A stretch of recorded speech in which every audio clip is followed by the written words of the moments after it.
Perhaps we need some outside universal threat to make us recognize this common bound. I occasionally think how quickly our differences worldwide would vanish if we were facing an alien threat from outside this world.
Good evening and welcome to Spaced Out Radio tonight. My name is Dave Scott, and we got a treat for you tonight.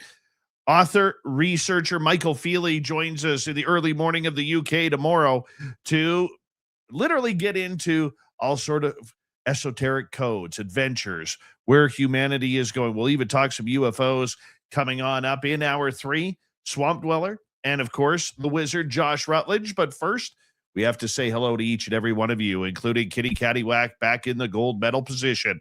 Race fan with a silver, Tim Mothman and his goatee sharing a bronze medal tonight. Let us continue on here as we next say hello to Paula Faust, Robert Lamoth, and Mel WD-40 is here lubing us up for tonight's show because you always want to go into a show about esoterics nice and smooth. So Mel, thank you so much for the lube. Really appreciate it. And Necessary Dialogue, Thunderhead, and Race Fan. How you guys doing? Bad Frankie B and Michael Morris, the attorney at large. How you guys doing? Nice to see you. Integrationing, Kathy Evans and Mickey G. Nice to have you all here early. Aussie Boss Tiger, how are you? Mama Catherine, there she is. Mwah, mwah, mwah. 3 of them for you tonight, Mama Catherine. I love you. I hope you have a great night listening in tonight. Scrolling on down, Jaquetta, how are you? And Desert Rat, what's going on? Road Flare, good to see you. Operation Shutdown is here. Operation Shutdown will be signing autographs after the show. Line up to the left of the studio, if you don't mind, to the left of the studio. Kurt M. and Walter Kochabinski, what's going on, guys? Thank you for coming on in. Vamp Skyder, good to see you. As we scroll on down on our roll call to say hello to Carol Amario. Nice to see you back. Excuse me, guys. And Matthew Goodka, nice to see you. Signs of Life and Undead Jed. Always a pleasure to have you both here. Algaray over on Twitch, 1,500 jumping jacks in 4 minutes.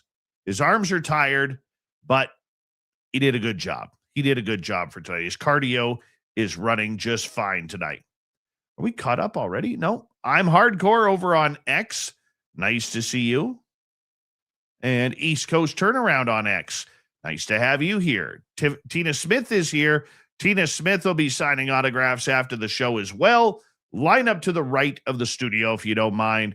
To the right of the studio. Pam Harris, nice to see you. As we scroll on down on our roll call to say hello to Jay Truthseeker. What's going on, Jay Bird? Nice to have you here. And I think we're caught up. I really do think we're caught up. Yep, we're caught up. So now we just kind of sit here and wait.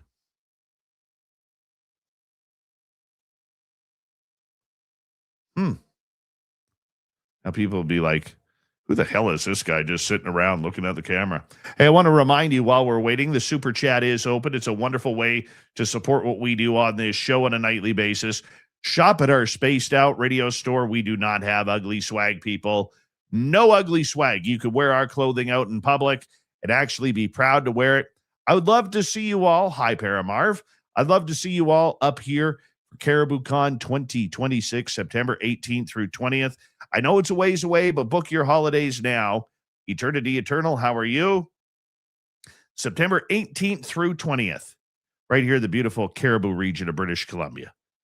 Aussie Ange, how are you? Nice to see you. Let's get the radio side going. Hold on.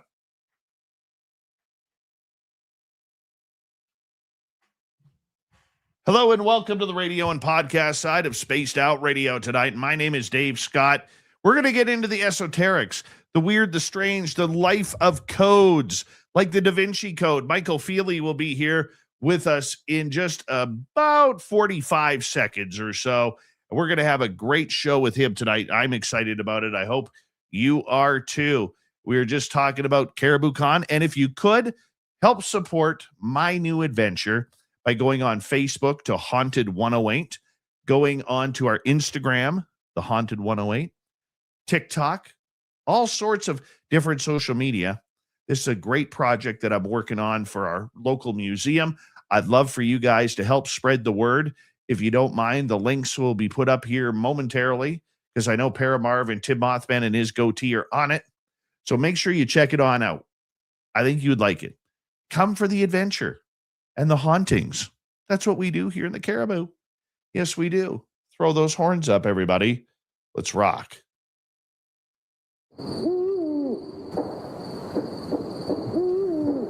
Are you ready to hear your mystic voice of the night? It's time to wake up. He's here. Shush. Be quiet. He's ready for you to listen. Let's point our ears towards the little cabin in the woods, where together, my friends, we own the night.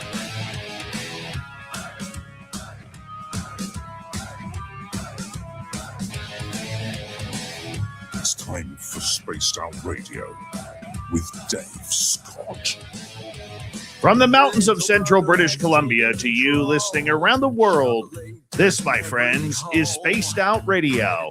I am your host, Dave Scott, sitting in the captain's chair of SOR headquarters.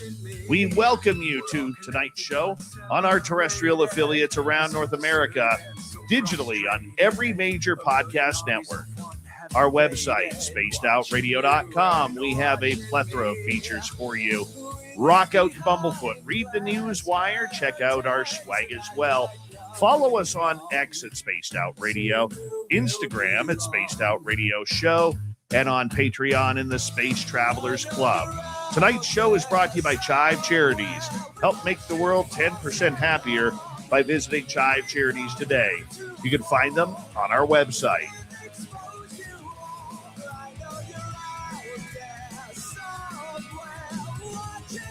We have an amazing show tonight. We're going into codes. We're going into esoterics. We're going into much, much more. Author, researcher Michael Feeley has gotten up early in the UK, in the United Kingdom, to join us here tonight as we are a day behind, so he is living in the future. Then in hour number 3, Swamp Dweller joins us for another spooky story. Then Josh Rutledge. Why did I just want to call him Jim? Oh, I don't know. Josh Rutledge, we call him the wizard around here, will be here for the UFO report. Hey, before we get started here, I want to give a shout out publicly to one of our listeners. In our YouTube channel, he goes by Vamp Skyder, and today is day 4 of no alcohol. He's going to his AA meetings. Look, this is nothing to be embarrassed about. This is something to be cheered on and congratulated. It is a brutal, brutal change to make when your body is used to something. I come from a family of addiction myself. I went the other way. But I want to tell you, Vamp Skyder, right now in our chat room on YouTube. So any of our radio audience, if you ever want to join us, we got a great collection of people in our chat room on YouTube. I want to say from all of us at Spaced Out Radio, thank you for sharing. Thank you for letting us know. And congratulations on day 4. Every day will be a little bit hard, but it's going to get brighter for you. I promise you. I've known people who have done this, many people, and I'm very proud of you for announcing it, being proud that you are in it for healing and getting better. Okay, I'm very proud of you. So keep up the hard work. It's going to be hard, but you always got friends here in our Spaced Out Radio chat room. And for anybody else listening out there, do what he's doing. If you're struggling with addiction, if you're struggling to get by, whether it's depression and anxiety like I have, or alcohol, narcotics, drugs, whatever, get some help. There are literally thousands of people willing to help you. Maybe they're strangers, but sometimes it's easier to do it with strangers. So congratulations to all of you in recovery, all of you who are dealing with your mental health, all of you who are out there. That just makes me happy. It makes me really happy to read that tonight. So congratulations to you, Vamp. Very much appreciated. Now, let's get to our guest tonight.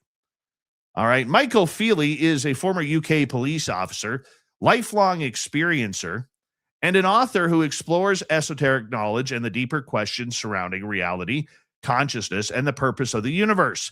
His discussions venture into the balance of dark and light forces, the true nature of time, and unconventional interpretations of ancient structures such as the Great Pyramid, often described by him as an advanced antenna or energetic transmitter.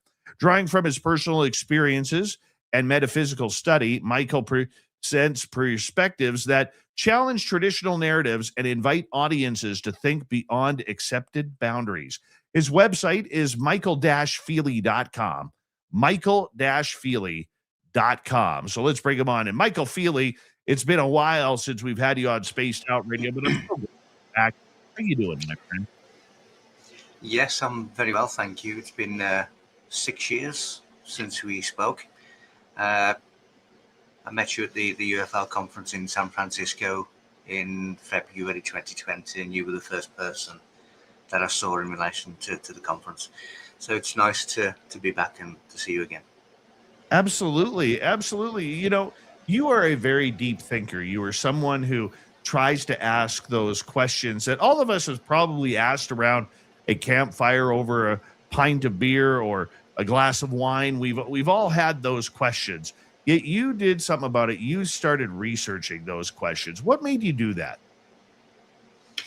I think because of my previous career and background, I always had an inquisitive mind to follow evidence, to piece things together that ordinarily other people would not see. You know, it began for me when I was probably about 6 or 7, and I was asking myself adult questions about watching movies such as The Ten Commandments with Charlton Heston when he played the character Moses. And at 6 and 7, watching that movie, just having these adult conversations. Could this happen? How could it happen? Did this person exist? And then through my teenage years, I really had a strong impulse to look into Greek mythology. So I began to research Greek mythology quite in depth as well. And then moving on to a police career, as I said, where you follow evidence and you're investigating all of the time. Then that kind of continued, but in a different way. And I then began to start looking at quantum physics and the ancient mysteries and the science of the world, the science of the universe. And when I see something, I can't rest until I've worked out what it is that I've seen. And I've seen so many things in terms of, you know, portals, UFOs, otherworldly things. So I just had to satisfy myself and understand what it was that I was observing. Is it something that we can write off as orthodox? No, it isn't. So then what can it be? And that then drives me forward to find out what it is that I've observed. So I've always had that inquisitive mind, and I've always wanted to find out the things that I don't understand.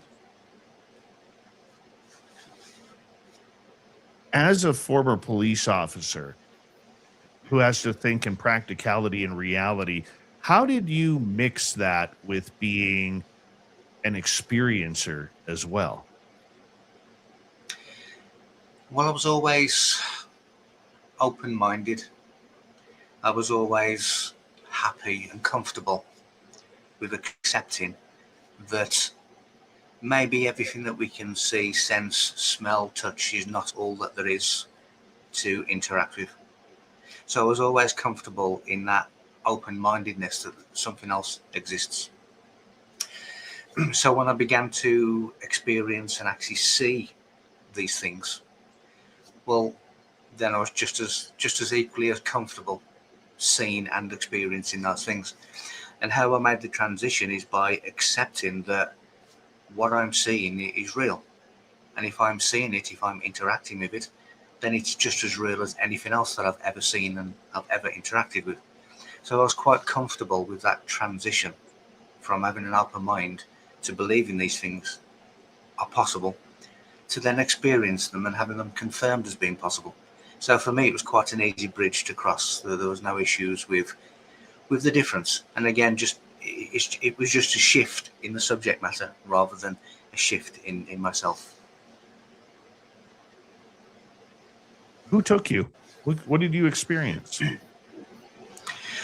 Well, we could be here for a long time. I mean, it began. It first of all began with I began to see UFOs, and that was sometimes on duty in the police. Sometimes it was off duty, but I would see things coming out of portals in the sky at night. I've bumped face to face with things not of this world, and been 12 inches to 2 feet away from them. I've experienced potential landings from craft. I experienced a kind of remote view in time travel, and all of these different things that came all at once, literally came all at once. So when you talk about a shock awakening, that's what happened. And I'd see shadow people, I'd see pulsating grids coming from what we believe to be the moon, which is not the moon. All of these different things would happen literally every day or every night. And who took me? Well, I have been on Starfleets and I have looked down at Earth, and I do vividly have that memory of doing that. So there's so much really, but it began as UFOs and it turned into quantum physics to explain how UFOs travel, what they're here for, who they are. And then it moved into ancient mysteries, what these monuments really are, what they're doing here, how all this interacts, how does the Great Pyramid speak to what we believe is the moon, how are all these things all connected. So I was able to write up this blueprint that connected the whole of the ancient world, the whole of the mystery schools, the whole of religious texts of all religions, and that then took me into intergalactic things as well, which are not really outer space, they're inner space. So it was a multitude of things that continue to happen because it was necessary, because I always said from the very beginning that my threshold is I will only speak about things that I've personally witnessed. So then it is a direct knowledge. And because that was my stance, then I had to see things in order to talk about them. So it was literally every day, every night. How scary is that? How confusing? Scary. The remote viewing was kind of traumatic because I remote viewed, in essence, a murder. And that murder happened 159 years back in time. So that was quite traumatic because there was a long story in relation to happenings and spooky things and windows smashing inside my house leading up to this particular experience. But in terms of the UFOs, in terms of seeing portals opening up and things, it wasn't scary, it was interesting because it was observing things that I knew existed, I'd just never seen before. So on the one hand, there was a little bit of trauma involved, and on the other hand, there was a lot of joy and an interest on the other as to what I was seeing and why. Because then that leads to the question, well, why am I seeing all of these things? And that then leads you onto a new life path. As someone who has really delved into the power of the mind and control and gaining control of emotions and, like you said, remote viewing and everything like that, gaining control of the spiritual side of everything, what changed in you as a person as you went down that rabbit hole quite deeply? Yeah, I mean, often the biggest battle that anyone will ever face is with their own mind. And if you can actually overcome and begin to control, the reins of the chariot, so to speak, then you can begin to control that mind and can begin to live in harmony with it. But it changed me as a person because you can never unsee what you've seen. You can never unexperience what you've experienced. And when you're having so many experiences, it can do nothing else other than change you, the way in which you perceive the world, the way in which you perceive your position in that world, and the way in which you then see that wherever you go, you are the center of the universe. Wherever you travel to, wherever you are the center of your universe. And then that brings in the monad symbol. But it changed me because I was seeing all of these wonderful things, and I saw that as a privilege and an honor, and a humbling experience. So you can't help but change as a personality when you are seeing and being introduced to all of these greater things that you are Right. a part of. What changed within you? Was it your belief system, your spirituality, your the way you look at the world now? I think all of the above. I mean, yeah, you know, we can use various words to describe. We can use spiritual as a wide net. We can use personal growth. We can use, you know, all of these. Why me? You know, why am I seeing all of these things? And that leads to inner growth. And really, when you find out about what the ancient texts and all of these mystical texts are really talking about, in different ways, using different characters, using different stories, they are all talking about this internal growth. But they're just using different expressions and different people and historical stories to represent that. So that was beginning to happen to me.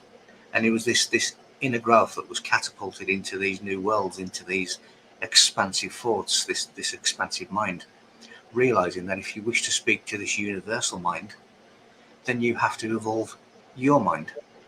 And then that was kind of a chain reaction in relation to that inner growth and inner evolution.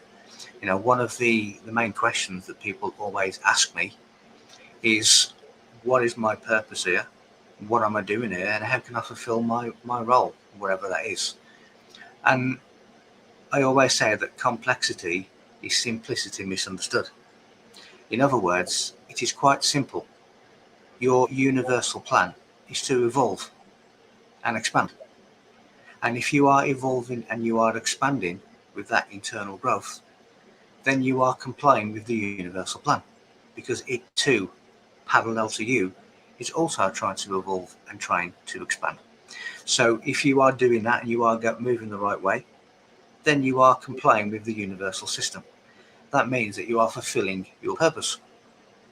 And I feel that I'm evolving. I feel that there's this internal transition that happens quite regularly, and I can actually monitor. I've now gone to a different level. I've now gone to a different level. I've now gone to a different level. And that really is like the stages of initiation of the ancient past. Because when you reach one level, you then go to the next level, and the next level, and the next level, like a computer game. You finish level 1, you go to level 2. You finish level 2, you go to level 3. So it is really becoming in alignment with that universal purpose, which was to expand and to grow internally. How did it affect the people around you with the changes you were making, like family or friends? Yeah, I mean, some people found it quite difficult to understand. In fact, a lot of people found it difficult to understand because they had not experienced what I'd experienced, and it's very difficult. It's like trying to explain the taste of an apple. You know, it's very difficult unless you've tasted an apple. Then you can have this direct understanding. But there was a lot of mixed views. You know, some people thought I was on the verge of insanity.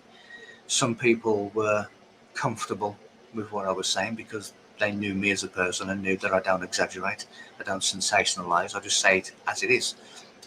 So they were quite accepting, but other people were curious and couldn't understand. Because what people tend to try and do is, because they can't see it, they try and believe that it doesn't exist. Just because they can't do it, they try to say that it can't be done. And again, it is a matter for them to begin to expand themselves. And there's more of an opportunity now than ever because of the amount of things that people are seeing en masse. The more that people see, the more things that appear on YouTube, the more that the collective awareness will expand. And again, that's aligning people with this universal plan. So I had the naysayers, I had the people saying you're mad, I had the people saying that's interesting, tell me more. You know, some of my police colleagues found it quite difficult because Again, they were not open to these things outside of the senses. So it was really a mixed bag, but I'm the kind of person that doesn't get too concerned with what people think, because what I have seen, and there's no denying what I have personally seen. And if they haven't, well, I find that unfortunate, but at some point they may well do. We got about 4 minutes to go before we have to go to break at the bottom of the hour. Author Michael Feeley is our guest tonight on Spaced Out Radio. The road that you have taken to try and figure out your own spiritual path, cosmic path, a lot of times people will have bumps in the road. What kind of bumps did you have to go over in order to find your true path? I think the biggest bumps for me were kind of external things, where I had all of this wonderful experience to share, but no one seemed to be interested. I had all of these experiences to teach people, but nobody seemed to care. You know, I for instance, contacting the Cairo Museum in Egypt, saying I have all of this wonderful information about your pyramids, your Giza Plateau. You know, can I come there in my own time, at my own expense, and have a conversation? To get an email saying, excuse me, no thanks, we're mainstream. To contact the British Museum in London, the Egyptology department, to say, I have all of this information about this land that you have all of these artifacts for. Can I come in my own time, at my own expense, and explain what it may be? We'll send you to the right department, and they'll get in touch if they want to speak to you. To never hear anything again. So I guess initially it was the frustration of no one wanted to listen, no one wanted to hear. And when you begin to come on into this path and you have all of this information, you kind of set a task for yourself to change the world. But then you realize that you can't. The only thing that you can control is you. And as long as you are evolving and controlling yourself and bettering yourself, then that will have a knock-on effect eventually to those who are around you. So the biggest blocks in the road was the fact that nobody seemed to care and nobody seemed to want to know or listen. Do you find that it's made you stronger in your spiritual quest? That you've had to have some, unlucky bounces, so to speak? I guess so. I mean, again, resistance is there to enable us to grow. And spirit creates matter, so that matter is the resistance for spirit to grow. We have a universal system, which is the dark matter of the universe, which is balance, which then created imbalance, which is light. Now that light has an opportunity to expand, so that when it returns back to balance, darkness, it is an evolved greater balance. In the same way that we come from spirit, which is balance, into matter, which is imbalance, to grow and evolve, to then return back to balance again, which is spirit. So all of these things are really there. This resistance is there for us to grow. If I want to go and look like Arnold Schwarzenegger, I go to the gym and I pump weights, but those weights are a resistance in order to tone up your muscles. So all of these things are a resistance if we choose to use it for personal growth. Well, that personal growth will continue. As you're somebody, I'm surprised you're not mind-bending spoons or anything with what you know. Well, there's a lot of ex-incarnates of Earth who I work with, and 3 of them who I can identify is Isaac Newton, Nikola Tesla, and Leonardo da Vinci. Now, when you have 3 of the greatest minds to have ever incarnated on Earth, all of them throwing information at you, quantum equations, I have to take a notepad to bed, because when I wake up, there's all of these complex quantum equations of advanced science in my head, and I have to write them down. I then have to work them out. So when you have those 3 working with you in different ways, then it always keeps you on your toes. It always keeps your mind sharp in order to keep up with the pace. So it is really a remarkable thing to be working with these esoteric masters on a daily basis. Michael, I'm going to get you to hold on right there. Okay. I'm going to get you to hold on right there. We're going to go to break at the Bottom of the hour here. Michael Feeley is our guest. Michael-Feeley.com is his website. We're going to learn more about the mind, the body, and the power of the soul next. Spaced Out Radio.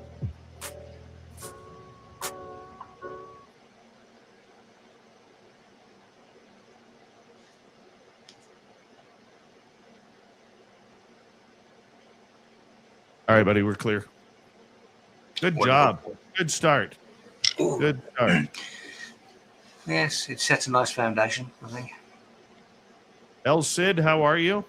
Hey, Derek, I know you're trying to warm me up here a little bit with the hockey talk, but just remember the majority of the United States players have Canadian parents. Just so you know. The Kachucks, Canadian mom. Yeah. Hudson. Oh, he's not there. He didn't make it. Let's see. The Hughes brothers, Canadian dad. Dylan Larkin, Canadian dad. Lots of them. Canadian parents. Hi, Erica Stover. How are you?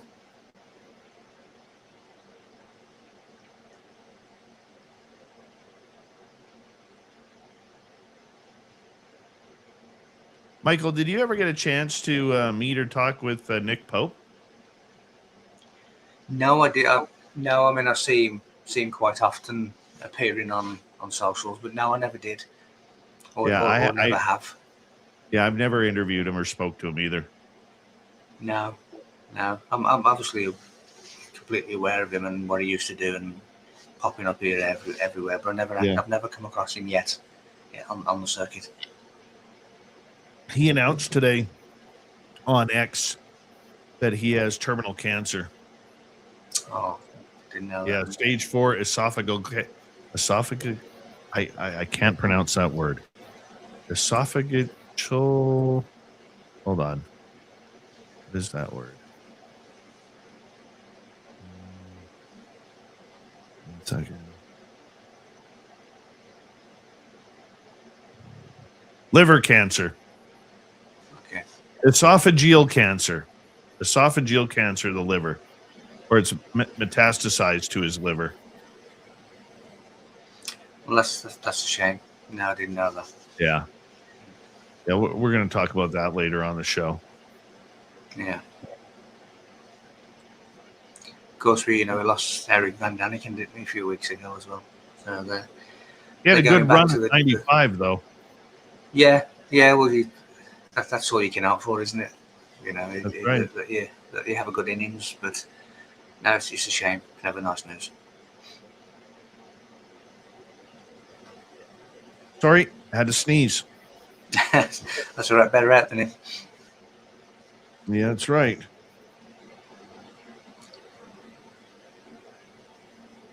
Uncle Remus, how are you? Paramarv, let's drop the gloves, buddy. Let's drop the gloves. No fighting allowed in Olympic hockey. We'll just take it. We're literally going to beat the living tar out of Team USA.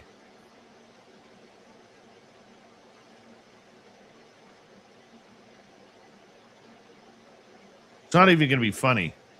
LS, how you doing?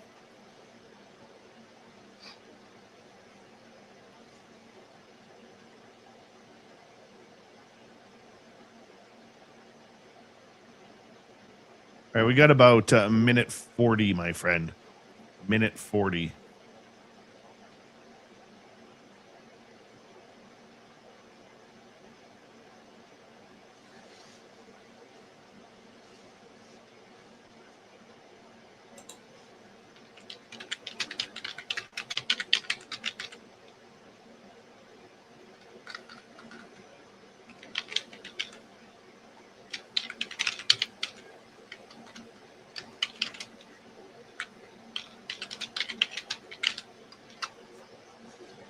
Thank you tonight to Area 54, Paramarv, and Von Patrick for the super chats. Greatly appreciate your love and support of Spaced Out Radio, everybody. So thank you very, very much.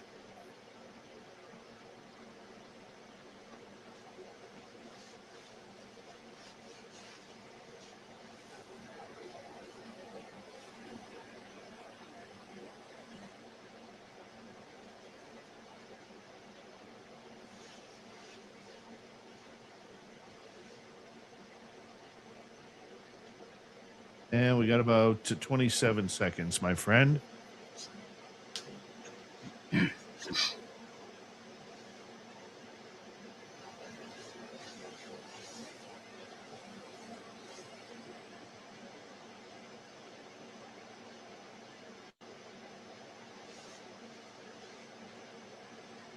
And here we go.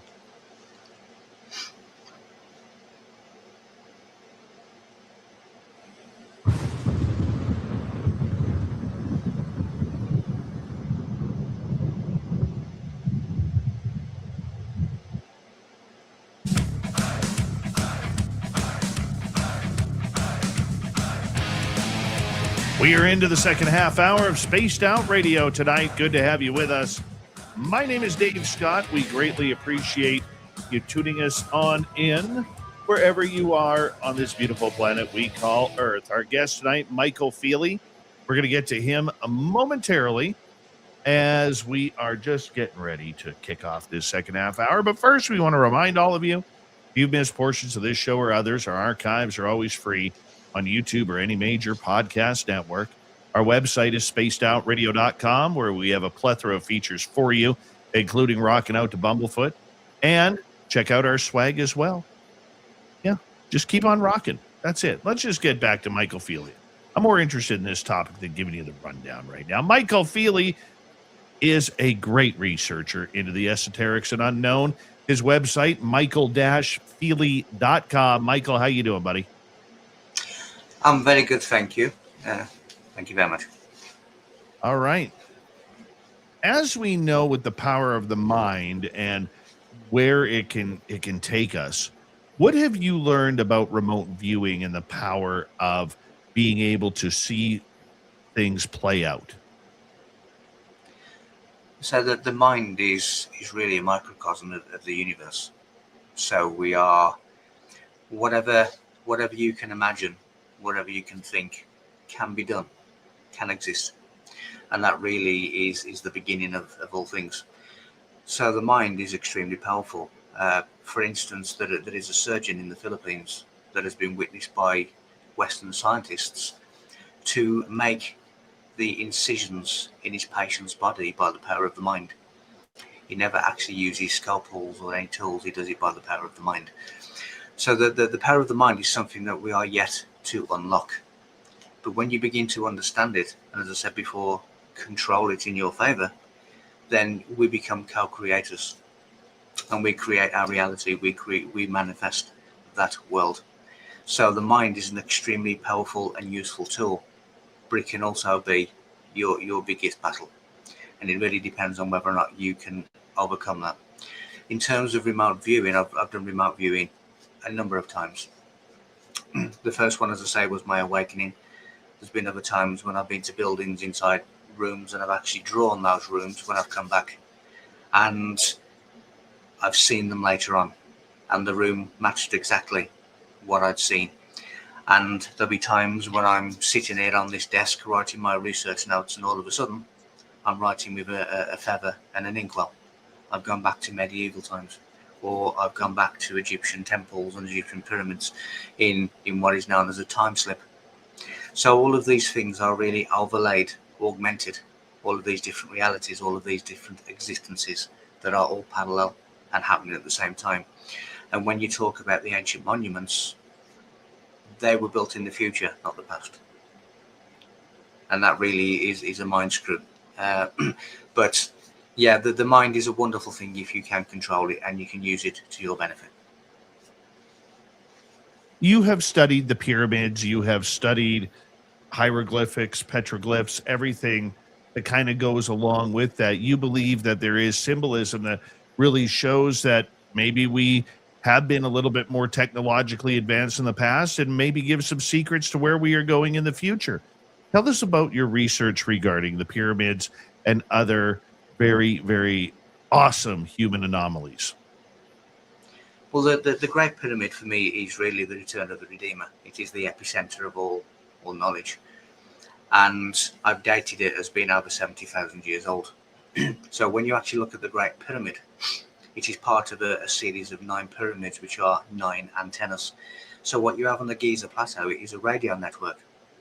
And the Great Pyramid beams these radio waves, and I shall go on to a minute how it creates them, but it beams these radio waves at a 51.5 degree angle, which is almost a vertical radio wave. You see the same kind of thing in the Bosnian pyramids when they picked up beams of light coming from the tip. They're radio waves. And we have this communication system where the Great Pyramid is bouncing these communications off Earth's ionosphere, which is following the curve, and is then being picked up by other antennas, which are your likes of your Stonehenges, your stone circles, your pyramids around the world and on other planets of the solar system. And it is this radio communication that is finding each other by triangulation. So when you look at the ancient monuments, they're either part of a triangle or they are a triangle. So Stonehenge, for argument's sake, forms a triangle with the town of Avebury. And this is because radio waves find each other by triangulation. Now, in the police, when we had someone go missing, as an example, we would triangulate their cell phone. And by that triangulation, we would be able to locate where they were within a few feet. So the radio waves of the Great Pyramid is doing this very thing, triangulated and being found by other monuments. So where does it create the radio waves? I have a chemical formula that tells me that the limestone casing of the Great Pyramid is a voltage storage. Now, when you look at some of the recent discoveries under the Great Pyramid and you see those strange looking pillars that have been presented, I've found that is what is called a mechanical stress system. And the mechanical stress system creates piezoelectricity. And the Great Pyramid is transducing that piezoelectricity into radio waves. So the Great Pyramid is a radio. It is an antenna. It is a built-in antenna. Now, when you start looking at what we believe to be the moon, it is not. Many years ago, when I was walking at night through a dense forest, I looked up at what we believe to be the moon and I saw pulsating grids coming from the moon down to Earth. Literally like a conic lime green grid. And my mind being as it is, I can't rest. I've seen something, I can't explain. What is it? What are these pulsating grids coming from the moon? And I worked out, using my own quantum physics, relating to angular velocity and angular momentum. And what it is these grids is what is tilting the Earth 23.5 degrees. Now, I also realized that the moon is a way station. It is not a true satellite of Earth, because I've located the true moon, and that's not it. So it is a way station, but it also contains an advanced soul pool. And we have a computerized type system where this artificial moon is communicating with the Great Pyramid in binary code. And it is creating what is known as an augmented reality, which is an overlay over the real world. And that is enhancing people's perception of the real world. Right. So the Great Pyramid, in essence, is a radio. What do you mean for, like, when you say augmented reality? What does that mean in a generalized way and in a deeper sense? In a deeper sense, it's exactly what computers do. So when you play a video game, for argument's sake, you are looking at not only a virtual reality, but an augmented reality. So you are overlaying something over normal reality. Sometimes that makes it bigger, sometimes that enhances it, sometimes it makes it look different. If you imagine having a piece of plastic with a picture on it, and then you get another piece of plastic with a picture on it, and you put it over the top, that is augmented reality. So that's exactly how computers work. And the universe works just like a computer, an AI. And again, I've worked out through the diameters of the moon, the mathematics of the moon, that it also speaks in binary code. But the Great Pyramid also speaks to this moon in relation to this continuum of an augmented reality. Because when I looked at the science of cymatics, which is every shape is a sound, and we've seen all the examples on YouTube and different places where you get this plate and you put grains of sand on the plate and you introduce different frequencies, and that sand will form a geometric shape. But I also noticed that as soon as that sound stops, the shape collapses. So again, I began to think, well, if that's the case, there must be a continuous sound that maintains the shape of our reality. There must be a continuous sound that maintains the shape of the body, maintains the shape of the planets. So when you look at Pythagoras and his music of the spheres, I advanced on that and said it must be the music that maintains the spheres, because that is the sound that maintains the shape. There has to be a constant sound, and that constant sound is a humming sound. In Hinduism, that hum becomes Om, but it is the humming sound that maintains the shape of the universe and everything within it. Because if that sound was to stop, everything would collapse. So you have a system as well, an ancient system of amplification of sound. And all of these things are really set up to replicate how the universe works, to communicate with the universe in its own language. And this is the system that we have, which I've said is the future, not the past, but nevertheless it is the system that we find ourselves with. So that the technology of what we consider to be then is something that in our future we will move into. And that is why it is built in the future, not the past. When you look at the universe as being cyclical, well, what comes after the future? The past. The past comes after the future, and the future comes after the past. And this is how these things can be built in a far off time from ourselves. That's pretty heavy, Michael. That's very heavy.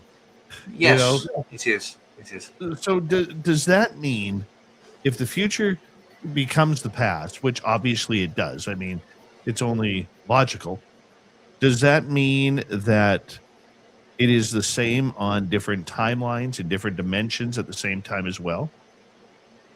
Well, what I've discovered about time is that it is actually an intrinsic necessity for the fabric of the universe. When you look, again, going back to when you look at the blackness of space that science can't answer, the blackness of space is balance with zero electric frequency, despite what they say. So you have this zero electric frequency, which is the dark matter of space. It then has to create balance, which is electricity, which is light, which is part of the same spectrum. Now it has created light. It is called the first rotation, rotatio prima, which means that it can now turn around and see itself. It can now observe itself. Now that imbalance, that light, in our region of the solar system, is created by the sun, because the sun is electricity. It's not, as we've been told. So we have this system of balance, imbalance, and greater balance, involving electricity and light. Now when you have inertia, you have mass in inertia, which means there is a resistance. There is a resistance to that flow. So there has to be a counterbalance. There has to be a resistance to resistance, which is called an electrical conductance. The electrical conductance is time. So time allows the flow of electricity. Now, any force that opposes is a horizontal force, and that is why we consider time to be linear. So time is really a conductance that allows the electrical flow that creates the imbalance of the universe. So time is an intrinsic part of this universal fabric. But it is always moving. Everything is in motion. It is the Hermetic principle of vibration. Nothing ever rests. Everything always moves. So we have this inbuilt system that, shall we say, self-propagates itself, advances itself, and then it will return back to the blackness, to the void. Now, in the 0 point in the void, all things that we consider time meet in the same place. So what we consider to be the past, now, and the future is in one instant. When you look at UFO travel, they travel through portal, which is instantaneous travel. So that there is no need for light years, as we are told, because they are there. The start of their journey is in the exact same moment as the end of their journey. It is instantaneous travel. So we have all of these inbuilt mechanisms within this universe for it to fulfill its purpose, which is evolution and growth. And the darkness of space, balance, because it has no electrical flow. Light and electricity is imbalance because of the uneven distribution of power. And then you grow, and then you go back to dark matter, the void, to nothingness as a greater balance. And time is an intrinsic essential part for that conductance to happen.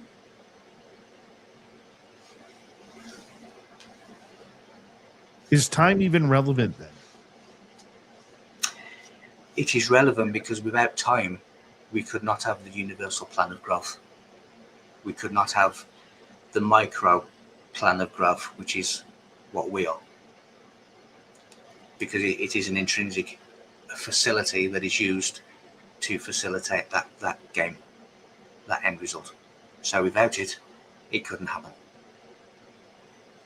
And when I've taken this resistance to resistance time, and I've then had quantum equations, which are the cure for multiple diseases, I've noticed that there's a parallel between the two things. It is resistance to resistance that cures these illnesses. It is the resistance to resistance that we call time. And these two things that I've found are linked. So it is an essential facet to the universal divine plan. I ask that because we seem to be so reliant on time, whether it's our workday, whether it's our lifespan, whether, it's dinner time, travel time, vacation time. Everything seems to revolve around time, and knowing that we don't get it back. And yet you look at animals, they have no care in the world outside of survival. Have we lost something because of our reliance on time? What we are in is an algorithm, and an algorithm is a program of rules to achieve a certain goal. Some people would call that the matrix. So the matrix, the algorithm of the matrix, relies on predictable outcome. That is why our lives are designed to be a programmed routine, because that is how the matrix operates. That is how the matrix finds you, because it knows that at 9 o'clock on Monday morning you're getting up for work. At 12 p.m. you're having a coffee break. At 2 p.m. you're having your lunch break. At 5 p.m. you're going home. You're watching TV at 6. You're then going to bed at 9. You're then getting back up again to go back to work. So you have this algorithm, a matrix, that it relies upon a predictable outcome. That is what we are locked into. And the moment that you step out of this predictable outcome, you are stepping outside the matrix, because it can no longer observe you in the same way. So we are really bound by this loop. Now, when you have the likes of deja vu is the universe's way of telling you that you are stuck in an observational loop. And if you recognize that, you then begin to say, well, how do I get out of this loop?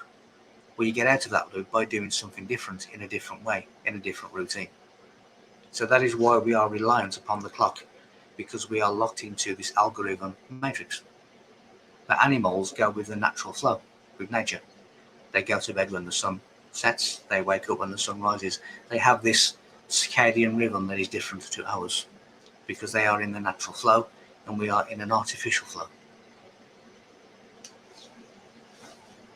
So is time artificial then? Well, it was created, so if you see artificial as something that is not real, then it is real for now. It is real for the moment, because it facilitates the universal plan. But then it advances to the question, well, then what is real? Are you real? Am I real? Is the chair you're sitting on real? We make it real by thinking it's real, because we observe it and our senses find that information and pass it to the brain. But is that real as well? When you go into a dream, when you are in that dream, that to you is real. You have no awareness that this physical body exists. So you are in this dream, which is just another aspect of you, but you are in this dream, and to you that is reality. So what is real? How do we know which timeline we're on? Like if we were to pass away on a different timeline, or hit it rich on a different timeline, how does that not translate into what we are doing here? Well, physical death is the exact same process as going into a dream. So when you have the likes of the Egyptians, they practiced and practiced and practiced to control their dream, because they knew that when they passed, the afterlife was the exact same process. And if you can navigate through your dream state, you can navigate through the afterlife. So they could project themselves to whatever timeline, whatever dimension they wish to be, because a dimension and a timeline is frequency. And if you can match the vibration of that particular place, you will be there. In the same way that I've done that, I've interacted with pharaohs of Egypt in my time. So how can my time and their time be in the same place? Well, that's the fourth dimension. That's where Einstein says time is. But to give the listeners and the viewers an understanding of a four-dimensional experience, you can see a three-dimensional object from all angles at the exact same time. It is the same as you now drawing a square on a piece of paper and looking from above. You can see all of that square in one place. So a fourth-dimensional experience, which I've had, is seeing a three-dimensional object from all angles at the same time. And this is where that is 0 point. This is where all of these different timelines that we think are in one place. But you tend to recognize when you've moved and shifted somewhere else, because you can just feel something is different.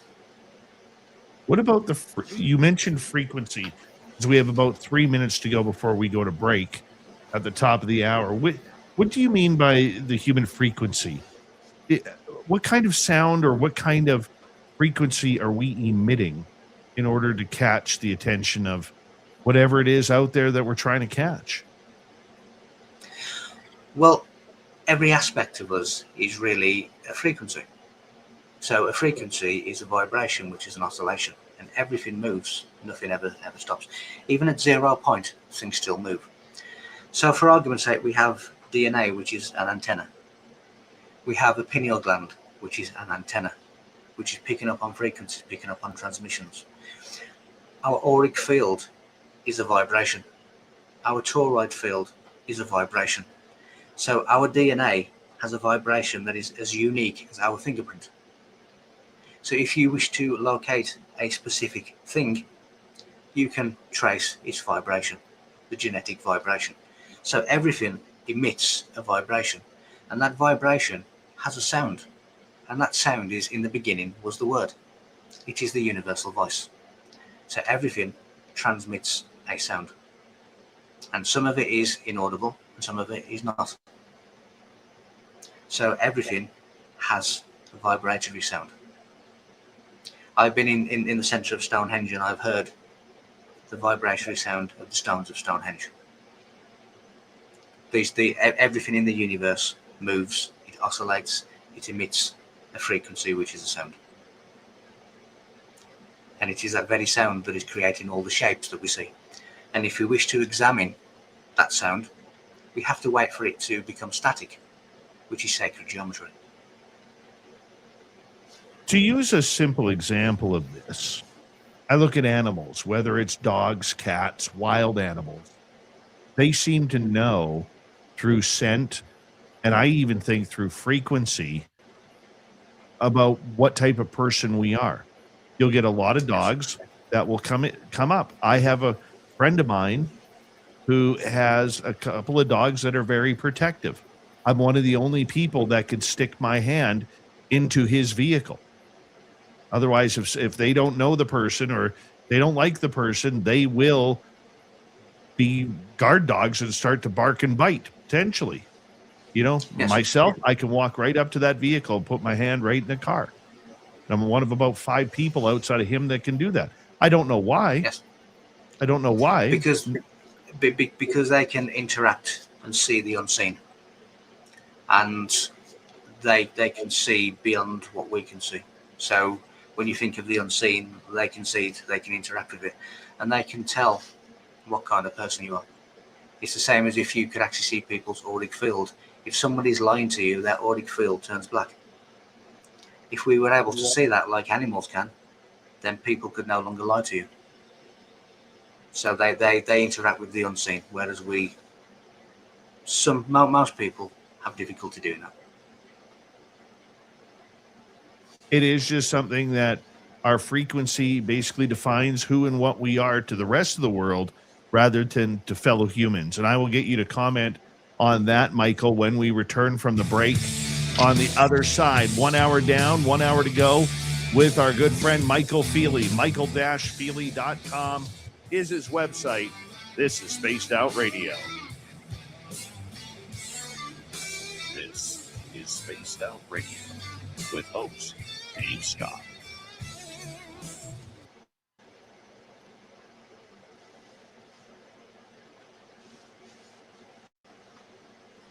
All right, Mike, I'm going to put you in the green room. We're going to take about a 5.5 minute break, okay? Be right back, everybody.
All right, I am back.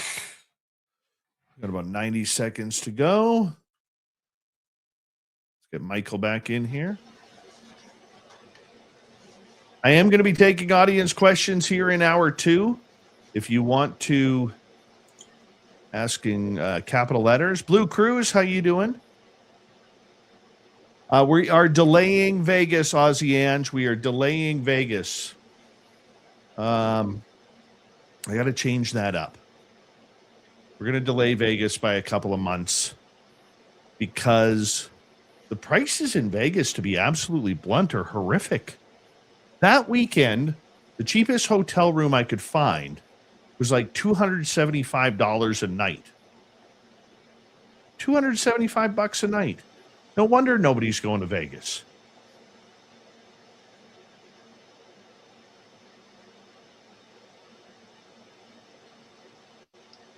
Good night, Paramarv. Thank you tonight to Caged on the Inside, Von Patrick, Paramarv, and Area 54 for the super chats tonight. We greatly appreciate your love and support of Spaced Out Radio. How long are you going for, Aussie Ange?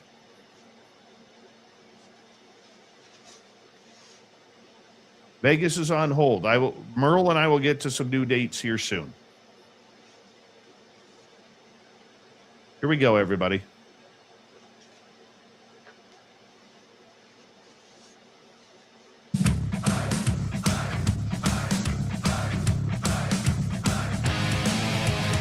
We are into hour number 2 of Spaced Out Radio. Good to have you with us.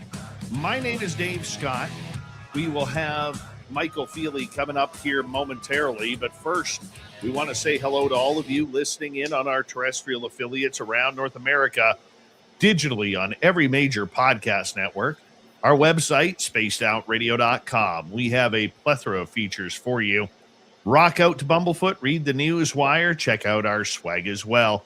You can follow us on X at Spaced Out Radio, Instagram at Spaced Out Radio Show, and on Patreon in the Space Travelers Club. The Desert Clam is set the password for tonight in the SOR Space Travelers Club. Kefalonomancy.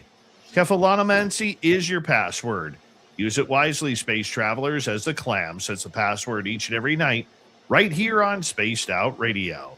Let's go to Michael Feeley. He is an author, researcher, looking into the esoteric side of life, and Michael's website, michael-feeley.com. You can find his books there. Michael, welcome back. Thank you. Thank you. Nice to be. Right before the break, we were talking about time being linear, or how frequency of humans really starts to kick in with animals, whether they're wild animals or whether they're pets or your friends' dogs. I mean, talk about the frequency people give off. Well, it really depends, that because they give off a frequency of where they are in that moment. And again, you know, your auric field, your Joseph's coat of many colors, you know, your auric field and every part of your system can change depending upon where you are, how you're feeling. When you look at the ancient symbol of the egg with the serpent wrapped around it, the egg is your auric field.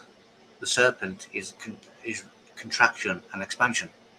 And that changes because the serpent sometimes contracts and sometimes it expands.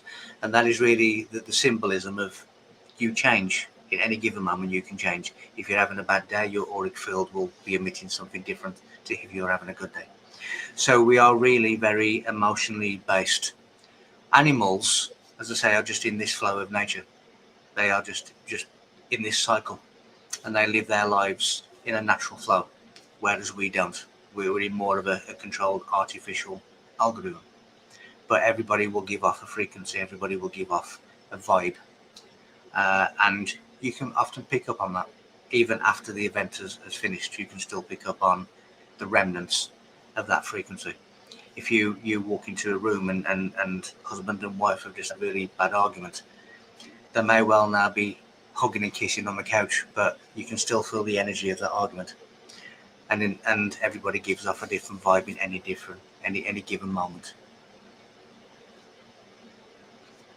Do we even know we're putting that out there? We don't. We don't. In the same way that we also tend not to realize that every time we have a thought, every time we say something, it is creating an echo that we will at some point walk back into. And that some people call karma. But if you imagine that we are antennas, and so is everything else. So when we have a thought, we are making a transmission which is detectable by everyone else. It is also a ripple effect throughout the cosmos.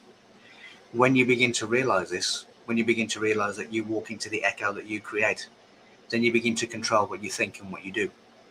And that then turns back to the ancient principle of self-mastery. If you're going to walk into this echo, then you are making sure that it's going to be a nice one. You then begin to control yourself, your thoughts, your vibrations. Let's get to an audience question here. I want to get them involved as well. Start off with Derek. Can you explain what the Fibonacci sequence means to you and how it relates to our reality? Yes, the universe is a mathematical system, and there are certain ways in which we can understand that system. I already mentioned before the break about if we wish to understand shape in motion, that shape in motion has to become still enough for us to observe it. We then go into the realms of sacred geometry, because sacred geometry is sound and shape that is frozen. Now, when you start looking at, if we wish to understand nature, how can we do that? By looking at its mathematical patterns.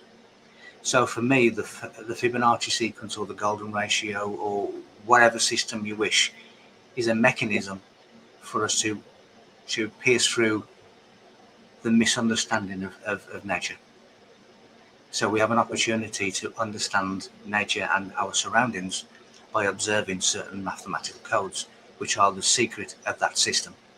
And the Fibonacci sequence is a means to understand the natural system. That's what the Fibonacci is. Now, in relation to reality, well, we create our own reality by what we project. And if you imagine that you are a projector, and what you see on the screen is a projection of that projector. And if you change the slides, you change the images. And that is reality. So when you realize, you begin to change the slideshow, you begin to change the PowerPoint, and then you will see a completely different reality. And how did the two things connect? Well, by understanding things, by understanding the greater purpose, by understanding the greater secrets of nature. When you understand it, you're then in a position to do something about it, which is then changing the slideshow. So it is all connected. The Fibonacci sequence is a means to understand the secrets of nature.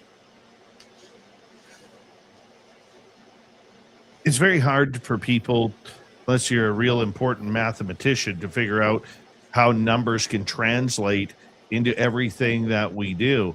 I mean, what kind of patterns have you noticed with Fibonacci sequence or numbers in general that add to the human level of consciousness? Because we are also mathematical, and everything that surrounds us is mathematical. I'm not saying the universe recognizes the digit 3 or the digit 2, but it understands the number 3 and it understands the number 2. So when you wish to speak to something in its language, then you have to learn this language. If I get on an airplane now and fly to Japan, I would need to speak Japanese in order to understand what's going on. And it's the same way with the nature of the universe, the nature of mathematics. Numbers are part of the computerized system that is binary code. I've looked up at clouds and I've seen those clouds turn into numbers. I've heard of people who see everything in numbers. The universe is binary code, which is zeros and one, which is computerized. So mathematical sequences are a means of understanding. We don't have to be a fantastic mathematician from MIT, but we can notice the patterns that happen. We can notice how we can change those patterns. And for argument's sake, I looked at Newton's equation for motion, and I reversed it. And then that gave me an understanding as to why we do things backwards in this world, because we are a mirrored reflection of the right way around. And I discovered that by reversing Isaac Newton's equation for motion. So by understanding these things, we don't have to understand how an engine works to drive a car, but we know how to accelerate, we know how to brake, we know how to slow down. So we can begin to manipulate the system by understanding that there is a system, and understanding that we are capable and have the potential to change it. Let's continue on with another question from our audience. This one comes from Jules. How can time be real if it has been composed and implemented and changed so much that we cannot be sure of the accuracy or even the ages of time? It's a persistent illusion, in her opinion. Yeah, there's a valid point to that, because twice a year we change our clock. Sometimes we put it an hour forward, sometimes we put it an hour back. Where has that hour gone? It's just vanished. So in that respect, it would appear to be an illusionary system. But going back a few moments ago to how time is intrinsic to the nature of the universe and its development and evolution. Also going back to the point made that what is real anyway? What part of this is actually real? Because when we look through our eyes and our senses pick up information and they pass it to the brain then formulates what it believes to be reality. And it formulates that largely by memory. Well, that's what it was last time, so it must be that this time. So we are not actually seeing true reality anyway. So what is real? Everything is an inbuilt system for a means to an end. And that can either be real or not real. But the way in which we perceive it is the way in which it operates. So yes, there is an element of illusionary because we can change it. But there's also an element of, well, it is an essential part of the machine. Celestial mechanics requires these parts. But you could argue, is that real too? Or is it not?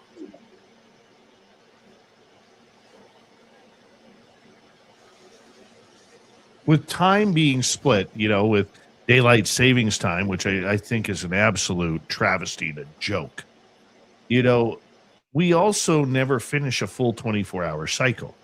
It usually ends about a second or two prior to that. There's this small calculation. You added up those seconds over time, that adds up quite a bit. It really does. How does that affect what we're truly doing? Because I think the calculation is like 23:59, 59, and then, milliseconds in between. Well, a lot of these systems have been kind of manipulated to be an accepted reality. When you look at universal systems, it is the circle, which is 360, not 365. So we've added 5 extra days onto that cycle. When we, as I say, when we change the clocks, we've altered that cycle. When the church rewrote the sky to eradicate the 13th zodiac sign, they changed the system. So our years are not accurate. There's a lot of people walking around now who are having, natal chart readings from astrologers who believe that they are Sagittarius. Well, they're not. They're Ophiuchus, because we have moved the celestial zodiac. So man has kind of created this system within a system. And some people who think they are a particular sign are not. And they've lived their life saying, well, I'm a true Sagittarian. Well, they're not Sagittarius. They're something else. So we as people have manipulated the system for our own means. Let's go to another audience question. We got about 10 minutes to go before we have to go to break at the bottom of the hour. Our guest tonight, author, researcher, Michael Feeley. Michael, do you think orbs are man-made and used as weapons to collect data from us and then maybe bomb us when directed to? Okay, well, orbs. I've seen many orbs with the eye on camera, etc., etc. When you look at the soul. The soul is a mathematical number that expresses itself as an orb. That is the soul. And there are many pictures of many orbs the way you can see numbers inside. My soul number is the number 30, which relates to learning, teaching, etc. So the soul then is numeric. You have a soul number, and you work out that soul number by the numerical value of the vowels of your full name at birth. That will then reduce it to digits that are your soul number. So a lot of orbs are souls. There are orbs that are plasma, that are intellectual communication. They are not man-made because they are a natural process. Will they bomb us? Well, again, it depends on the advanced communication that's inputted into them. When you look at some crop circles that have been formed, there is one particular footage where you see two plasma orbs that are making the shape of a crop circle. I have actually deciphered messages within crop circles. I've deciphered the Nazca lines as being a star map. But nevertheless, when you look at those orbs, they're actually speaking in binary code. They are communicating between themselves. So some of them are an intelligent communication system. So they're not man-made because it is far too advanced for that. I'm not saying that man hasn't created orbs, but in terms of the natural orbs, then they're not man-made. They are a natural process. What, in your opinion, then, is the difference between a natural orb and one that is human created? Well, I've seen orbs that has contained advanced machinery. So, although not man-made, clearly it's been made because it was a see-through clear orb, and there was advanced machinery inside that orb, and I've actually seen that. I've seen orbs which are light. I've seen the spirits of a cat that was an orb.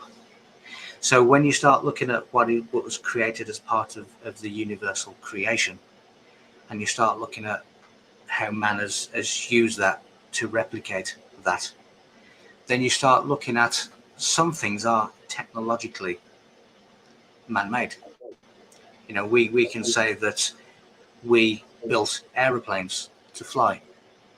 We built rockets to go to space. They are man-made. But there are beings out there that don't need rockets, that don't need aeroplanes. So that is man-made. So man presumably can make orbs, machinery, in order to fulfill a certain task. So naturally something that's been created as creation, and man-made is something artificial that has been replicated.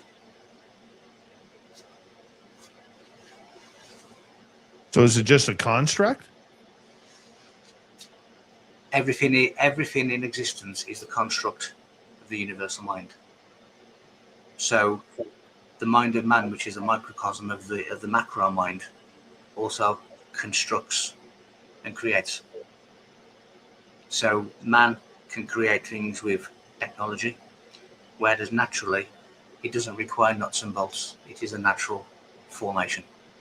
So you have what is man-made and you have what is natural, and sometimes they mimic each other. You know, the Great Pyramid mimics how the universe works. We replicate natural things. Let's go to another question. We got about 5 minutes to go. And let's go over to Jules. What are your thoughts about fractals? And do you think reality is a closed system or infinite? Let's start with the fractals first. Okay. Everything separates. So when you look at, should we say, you go out in a thunderstorm and you see a lightning strike, and you see a strike, and then you see all little branches coming from that electrical strike. Those little branches are fractals, but those little branches are going ahead of the lightning strike to find the fastest path to grounding. In the same way, when you look at the speed of light, and science says that there's nothing faster than the speed of light, well, there is, because there are photons that go ahead of light in order to find the path of least resistance for that light. So there are systems within systems there are fractals that go ahead and be pathfinders. So fractals is a natural universal system where everything spreads out from itself. In the same way that humans and species on other planets are fractals from one place. We are multiple different expressions of one thing. And that is a fractal system. So we see it in nature, we see it in our nature, and we see it in the nature of the universe. Everything splits from one. Now, in terms, is reality a closed system or infinite? Again, infinite is, I would imagine, slightly under misunderstood, because when time is not what we think it is, infinity is based upon our understanding of time. We understand infinity as being timeless, but within the void, within portals, within acceleration that is creating dual forces that are spinning, at the center of that spin, it is timeless. Therefore, it is infinite. And that is why you are able to get from the start to the end of your journey instantaneously, because you are utilizing that infinity. So reality that we understand is quite finite, because we are born and we die, or so we believe we die. So there is a finite within infinity. There is an imbalance within balance. There are always wheels within wheels. What we see is what we believe. If we believe something to be infinite, then it is. If we believe it to be finite, then it is. But the system in place is both. But at some point, when the imbalance returns to balance, then the universe will end. So therefore, it is not really infinite. Even infinity is finite.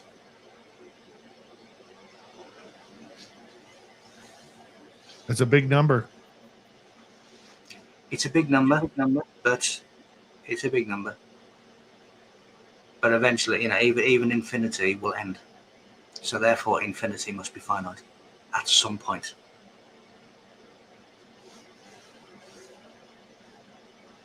All right, let's move on. I think we got time for one more question before we go to break. So are you saying the statement, I think, therefore I am, is false? No, because if you think, then you are in alignment with the universal consciousness. Because before anything is created, you think. So the darkness of space thought, how can I evolve? How can I observe myself? So before it created light and electricity and imbalance, it had to think. It had to make a decision. So thinking is an intrinsic part of creation. So I think, therefore I am, is not false. Unless we begin to debate, well, what are you? Is there really a self? Because if everything stems from one and goes back to one, then you are merely an expression of that thing. So is there really a self? Or are you an expression of one thing, which tends to be the case?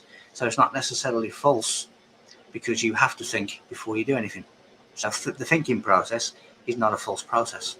The creation process is not a false process, because you have to think before you create. Now, in order to proclaim that I am, you are admitting your own presence. I am here. So that's not false either. So that statement is not false. It is an intrinsic part of creation.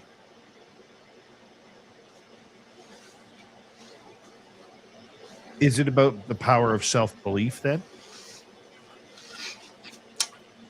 It is acknowledging your power, yes. It is acknowledging that you are divine.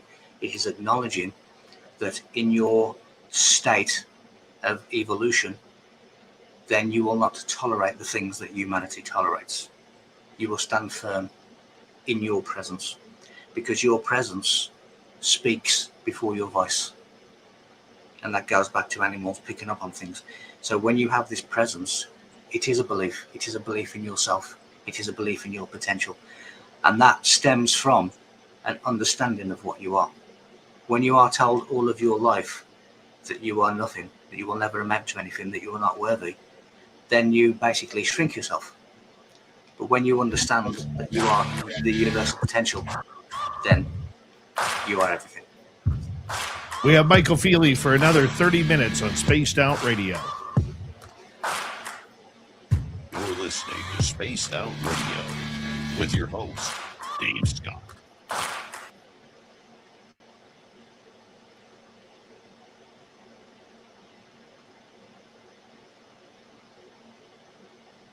All right, we are clear, buddy. Wonderful. That's it.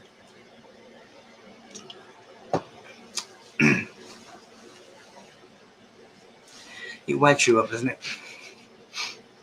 I'm sorry? It wakes you up having to think this way. It does. But you're so eloquent with it, my friend.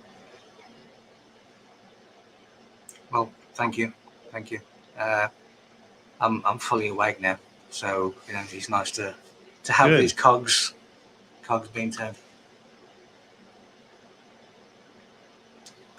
See, on your screen with the owl, you have electrical fractal, which is what we're talking about. So the little stems from so the little stems from the main lightning strike are the fractals that are the pathfinders for that electrical grounding. So they're going ahead to find the path of least resistance. So that is part of your universal system of fractals.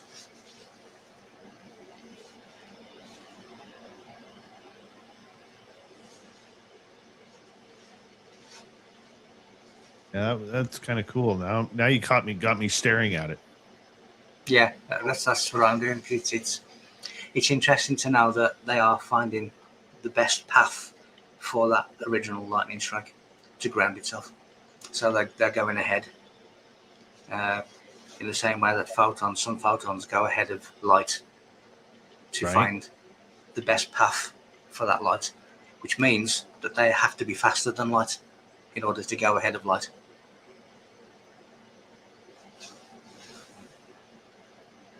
If we are running and I want to go faster than you, I have to run faster than you. So there is something in the universe faster than Dave Scott.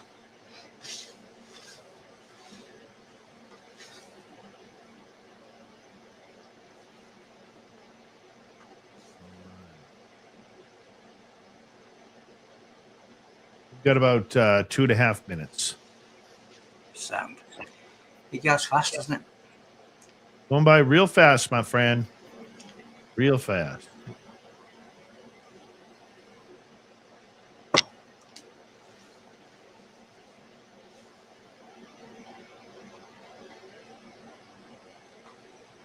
I like all your Bigfoot stuff as well. Are you into that? Are you into the secrets of Bigfoot and things? I love Bigfoot. It's like one. Yeah, it's like Loch Ness. Basically, dimensional guardians. Loch Ness is a river guardian, and Bigfoot is a guardian of dimensions, and they come in and out of dimensions. That's why they're there sometimes and not other times. So, yeah, it's all of this multi-layered reality, so to speak.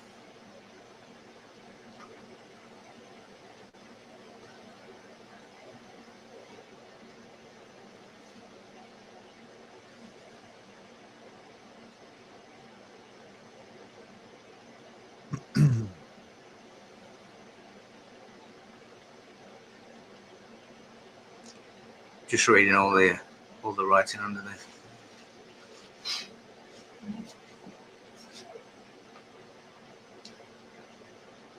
Got about 120 left. Okay.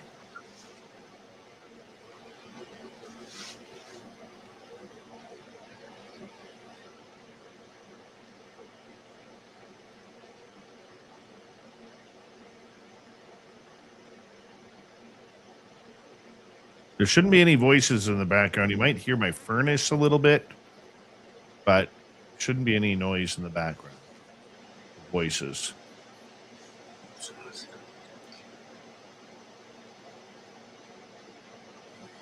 I can't hear any. I don't hear any either.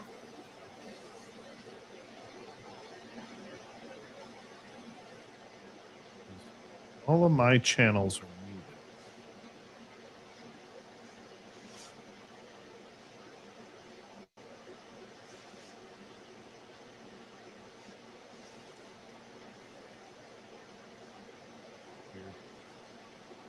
But I've got no signal going in because I would be able to see any noise. That's very weird.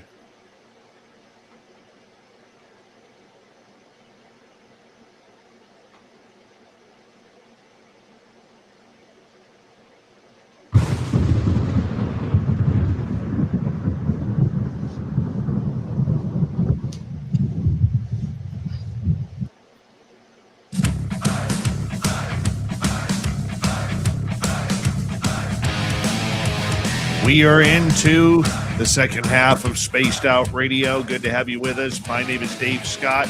We're going to get right to our guest, Michael Feeley, author, researcher, mastermind of all things esoteric. His website, michael-feeley.com. That's michael-feeley.com. Michael, welcome back. Thank you very much. All right. Let us continue with our audience questions here as we continue down the road. And let us go next to Remus. I see sometimes 50 orbs popping up from the area in the sky almost every night. Then drones appear. So this guy likes his orbs, or maybe they're attracted to him. Maybe he's near a military base. I don't know. What's your thoughts? No, I think that they are always there, but sometimes you tune into things that you don't always see. You know, there's also when people see, you know, UFOs and they see multiple lights in the sky, and it looks like, you know, 7 different craft. It's really just one craft that is poking into the third dimension. And if you are in the same frequency band, then you will see what you don't ordinarily see. So the chances are that they're probably already there, but you sometimes catch a glimpse of what's there. But it's an interesting thing to see, and you know, I've seen things that no one else has seemingly been able to see. You know, there was one beautiful, bright, sunny Saturday afternoon when my local town was full of cars, full of people, full of pedestrians. And I looked up at the sky and saw 3 cigar-shaped UFOs in the sky. Just stationary, no sound, just there. Now, you would expect everyone to be like a scene from Independence Day where everyone's dumped their cars and they're all looking up at the sky. But everyone was carry on as if nothing had happened. And for them, it hadn't. But for me, I'd matched the frequency of the craft, so I was able to see it. They're probably always there, but you only see them when you match their vibration. All right, let's move on. Let's go over to Jules again. At what point does plasma become conscious? Good question. Well, it is always conscious, because everything is always conscious. Plasma, again, we can go into radio waves and electricity. And scientists in recent months have found plasma clouds over the Giza Plateau. Now, the longest the plasma cloud has ever been recorded as being in existence is 12 hours. So if they're finding plasma clouds above the Giza Plateau, there has been a transmission within the last 12 hours.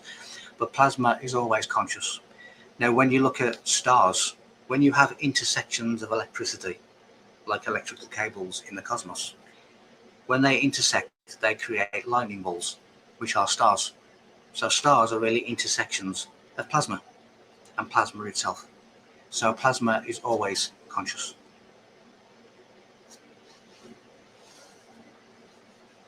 Vamp wants to know, do you believe we are living in a simulation? Again, that's a good question. I of sort, yes. I think that there's a mixture of a computerized AI system, and that's what we're living in. And there are simulations within that. There is virtual reality within that. There is augmented reality within that computerized system, where we are the program, we are the software, but we are the software to facilitate the hardware, which is the computerized universe. So of sort, yes, simulation, dream, computer, it's all part and parcel of the same mix. But yes, there's something different to what we believe going on. Okay. Let's move on. Let's go to, oh, that's Vamp about the simulation. Derek wants to know, who is God then? Okay. God is not yet created, because God is balance. And when the universe has achieved its equilibrium, that is when God is created. So the word God means balance. It also relates to the number 7. So God is balance, which is universal equilibrium. And because the universe is still striving for equilibrium, God is not yet in existence. You have a universal mind, which is a universal consciousness, which is the creator of this simulation, dream, computer, whatever you wish. But God is created when the universe finds equilibrium. That is what God is. It's a very controversial statement. Yes, but things that are true or getting close to the orbit of truth are very controversial in a world that doesn't like the truth. Then what created us? The universal mind. But once that universal mind has achieved its complete balance, i.e. balance to imbalance, to evolution, to growth, to the return to greater balance as a result of that resistance, that is God. How did you come to this conclusion? Because there's a lot of people out there who will say, spiritually speaking, that is literally coming from the wrong side of the ruler. Because they've misunderstood the ruler, and they misunderstood that each side of the ruler is the same ruler. And they've misunderstood what dark and light is. They've misunderstood that dark and light is two expressions of the same thing. It's two pitches of the same octave. And when you understand that everything is the same thing, but it is facilitating each other's existence, then you realize that there's nothing to fear in light or dark. It is about unifying, it is about understanding, it is about bringing them both together, because the adept learns to stand at the center. And it is at the center that you begin to have the understanding that these two extremes are the same thing. I've been accused of bringing darkness into talks, and then I explained, well, do you believe the Bible? And they said yes. I said, do you believe the part in Genesis when he says that let there be light? God created light. And they said yes. I said, well, if your God created light, then he, she, it must have been in a place of darkness. So why are you afraid of the darkness? Because that's where your God is. It's because people don't understand the statements that they're making. You know, we are told all of these different things, all of these different symbols are a bad thing. We're told Baphomet is satanic. We are told an inverted pentagram is the devil. It's no such thing. But because of the misunderstanding, they react from that basis of misunderstanding. Light and dark facilitate each other. You can't have one without the other.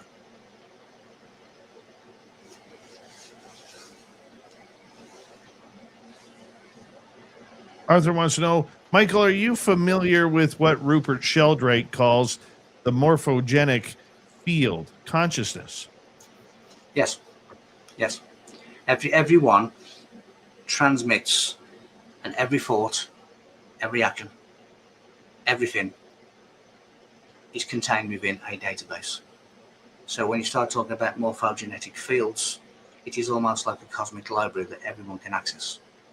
When people reincarnate and they say that there's a veil of amnesia, There isn't, because all of your memories are in a database that you can access. So yes, I am familiar with the morphogenetic grid, and it makes logically sense that everything should be stored somewhere.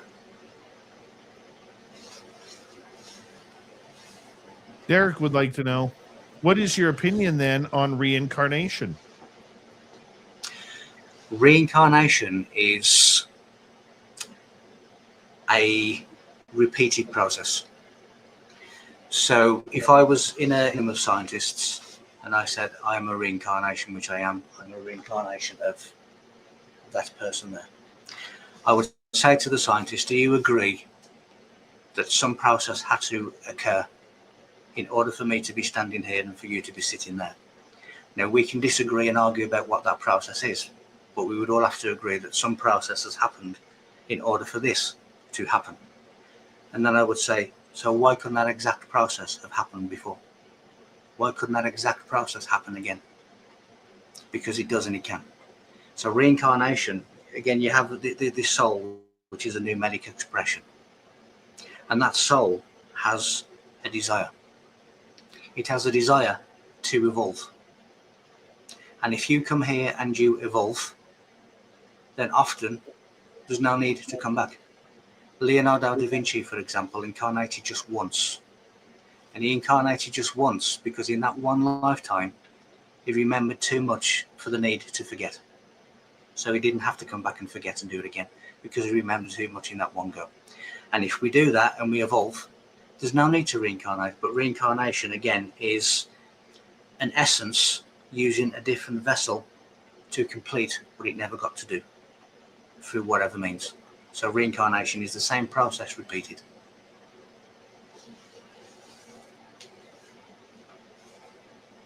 Let's move on to our next question. This one coming from the Michael Leger. Have you ever experienced remote viewing? Which we know you have. Yes, many times. Yes. Okay, so for people listening in, maybe for the first time, explain to them what remote viewing is. Remote viewing is really when you can sometimes deliberately direct your awareness to another place. And sometimes, where it has happened to me, your awareness is directed by something else. But you are basically going to a different place. Sometimes a different part of your own awareness, sometimes a different place to where you are in that moment. And you are consciously aware that you are in a different place and you are viewing something that is going on outside of your body. So you are, should we say, letting your mind visit other places to view what's going on. In the same way that, you know, you get in the car and you go and visit your parents and you go into their house and you observe what's going on through that house physically, through your physical eyes. With remote viewing, you still go to that place, but your body is somewhere else. And it is your conscious awareness that is now viewing what is going on. So it is your mind traveling without the body. And you are observing particular events in a particular place with not having to be there physically. All right, let's continue on here. Do you believe our consciousness lives on after the body? And what might be a benefit of leaving our body while still living? This kind of also ties into remote viewing. What does the conscious do after the body? Well, it continues to be conscious. It continues to navigate based on the lessons that has been learned. Now, in terms of what is the benefit of leaving our body, it is a natural thing that we do. We leave our body every time we go to sleep at night. I leave my body when I'm just sitting here and doing notes or doing research. I leave and go to other places. We are multi-locational. And sometimes we reconnect to different aspects of ourselves. When you look at the UFO and alien phenomena, well, they are us. They are different fragments of ourselves coming back to ourselves. So we are in multiple places at the same time, but we only have an awareness of being in one place. And as I say, when you go to sleep at night, that's not just a construct of the mind. That is, you are going to another aspect of you. You are going to another place. but you have no awareness of this physical body in bed until you return. And then all of a sudden your awareness is back. And then you have full awareness of being in the third dimension. So leaving the body is just a natural process that we do all the time. What is the benefit? Well, if you understand that it is you leaving your body and you are able to navigate and control that, then you can direct and you can say, I want to go to Venus, I want to go to Mars, I want to see this, I want to do that. And that then becomes an enhancing experience. But again, you take conscious control of that by understanding that. And that there lies the pinnacle moment. Understanding you are, understanding what you can do, and using natural mechanisms to your own advantage.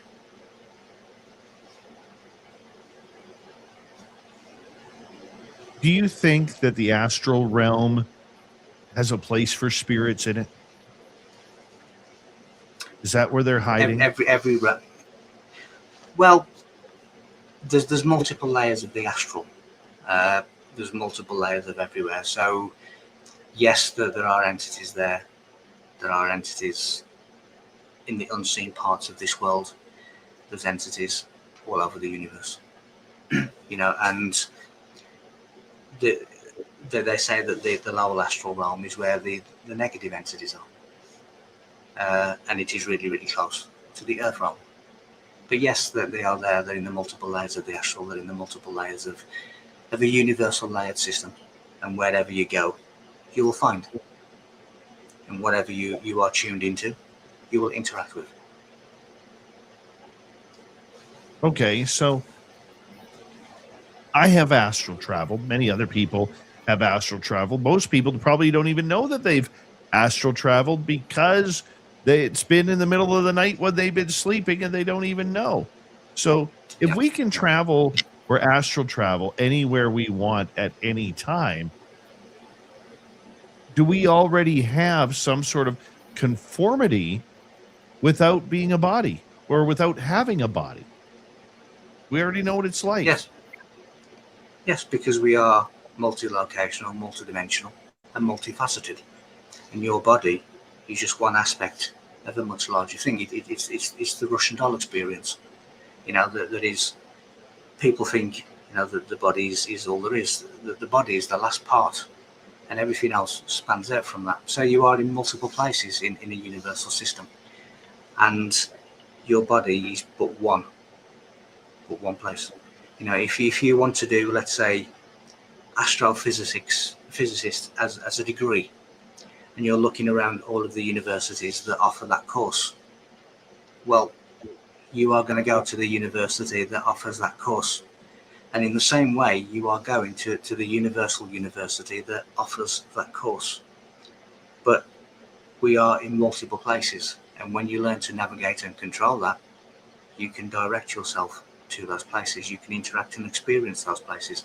And you can bring that information back, which then enhances the body. Where does the body store that knowledge? Is there like a hidden part of the brain that we just cannot unlock? There's lots of parts. You have what is called junk DNA, which is not junk. You have, again, going back to the morphogenetic grid, whatever you input can be accessed. That then comes into the 100 monkey theory, the critical mass, the tipping point. So everything that you do, everything you experience goes into a database, and that database can be accessed. It is all stored, everything is all stored. But because you have access to that, then you can retrieve those memories. It's like saying that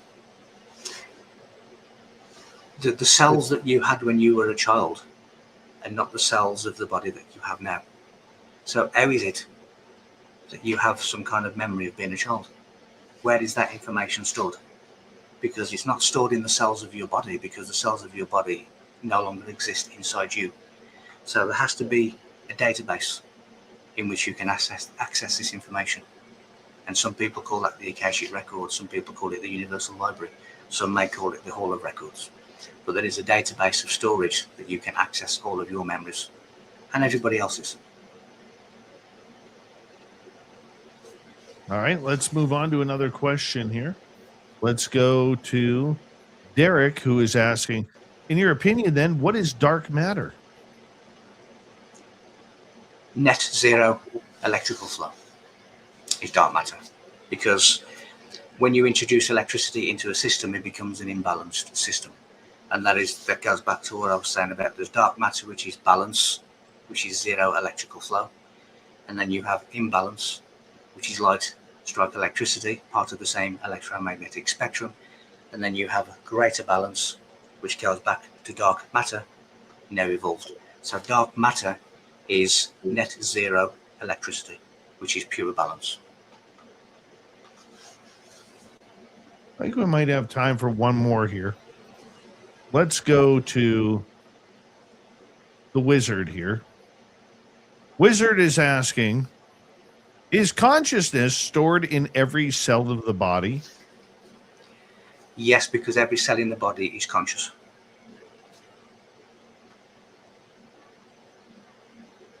Just that simple.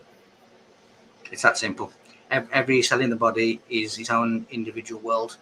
It is its own individual consciousness. It is its own individual awareness. And it is able to communicate with the brain and other cells of the body. In order to do that, there must be an awareness. So consciousness is stored in every cell because every cell is conscious.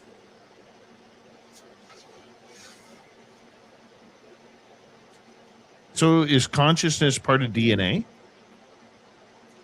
Yes, because DNA is also aware. It has to be aware. Everything has to be aware. If science acknowledges that when they observe, whatever they're observing knows that it is being observed. So therefore it has to be aware. Because if you weren't aware, you wouldn't know that you're being observed. So everything has an awareness, including your DNA. That's interesting. I would have never thought of that. You know, it just doesn't seem, maybe I'm not that aware on a psychic level. Well, yeah, I mean, again, mainstream science can take you so far. When it talks about superposition, and it talks about things being able to transmute from particle to matter, and knowing which one it is. Well, if it transmutes from one to the other, it must know what it is in that moment in order to desire to be something else. Now that requires an awareness. So it is aware that at that moment it is a particle. It is then aware and makes a conscious decision that it wants to be matter, or vice versa. So that requires an awareness. In the same way, if I'm observing something, as science says, the thing that is observed knows it's being observed. Well, how does it know it's being observed? It has to be aware. In the same way that you're in your back garden now and you're dancing away, and all of a sudden you see your neighbour looking at you through the window and you tense up, you stop dancing, because you are aware that someone is watching you. But that requires an awareness. So everything has an awareness. Everything is a conscious entity. But if everything has awareness, and I do believe, Michael, that everything is alive, okay, and everything has feelings, from trees to plants, animals, birds, you name it, human, everything has a consciousness to it. But at some point, do those consciousness efforts overlap? Do they coincide with one another? Like, say, if I'm walking on my grass, am I hurting my grass? I can't hear them yelling, "Hey, get your fat butt off of me." You know, I can't hear that. They are engaged in a communication with themselves, the same as the trees are talking to themselves. Because it's infrasonic, we can't hear it, but there is a conversation going on. The fact remains is, until we learn how to levitate, we're going to have some kind of influence on the world around us. In the same way that, you know, we may bump into another car, we may bump into another person. That is a certain amount of hindrance in physicality. There's a certain amount of interaction that we can't avoid because of the way things are. So yes, your grass may well be saying, "Get off." And on that note, you know, we have to say goodnight to you, my friend. Michael Feeley is our guest. We're going to finish things up with him. Hour 3 with Swamp Dweller and Josh coming up. You're listening to Spaced Out Radio with your host, Dave Scott.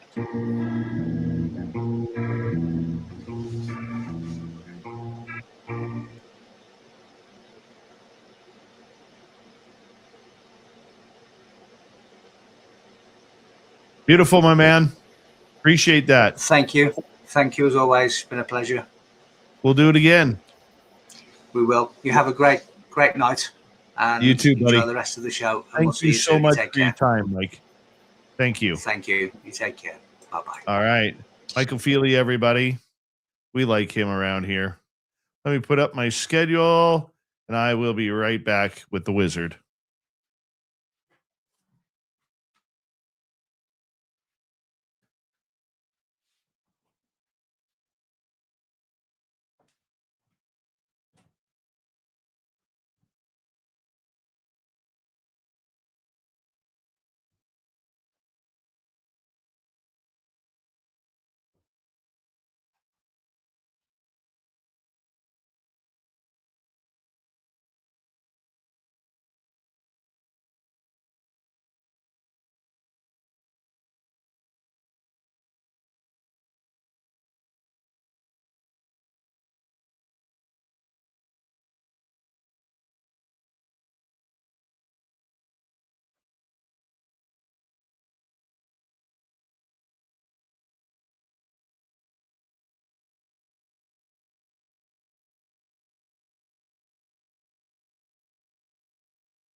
All right, let's bring in the wizard as we say hello to Josh Rutledge. There he is. You'll ever unmute his mic? Yep, I was muted. Sorry. That's okay. I was doing something. I couldn't find the window. Just all over the place. And I can't find my fidget. Oh, there it is. I found it. Cool. You are you. I am I. Welcome to SOR Chat. You know, it makes me think about your guest you had on tonight. The philosophical, I think, therefore I am. Perhaps thinking is not the end all be all of who I is. I choose not to think right now. It's too hard. We're coming back in 30 seconds. Thank you tonight to our super chatters, Caged on the Inside, Von Patrick, Paramarv, and Area 54. Greatly appreciate your love and support, everybody. Thank you. Thank you very much.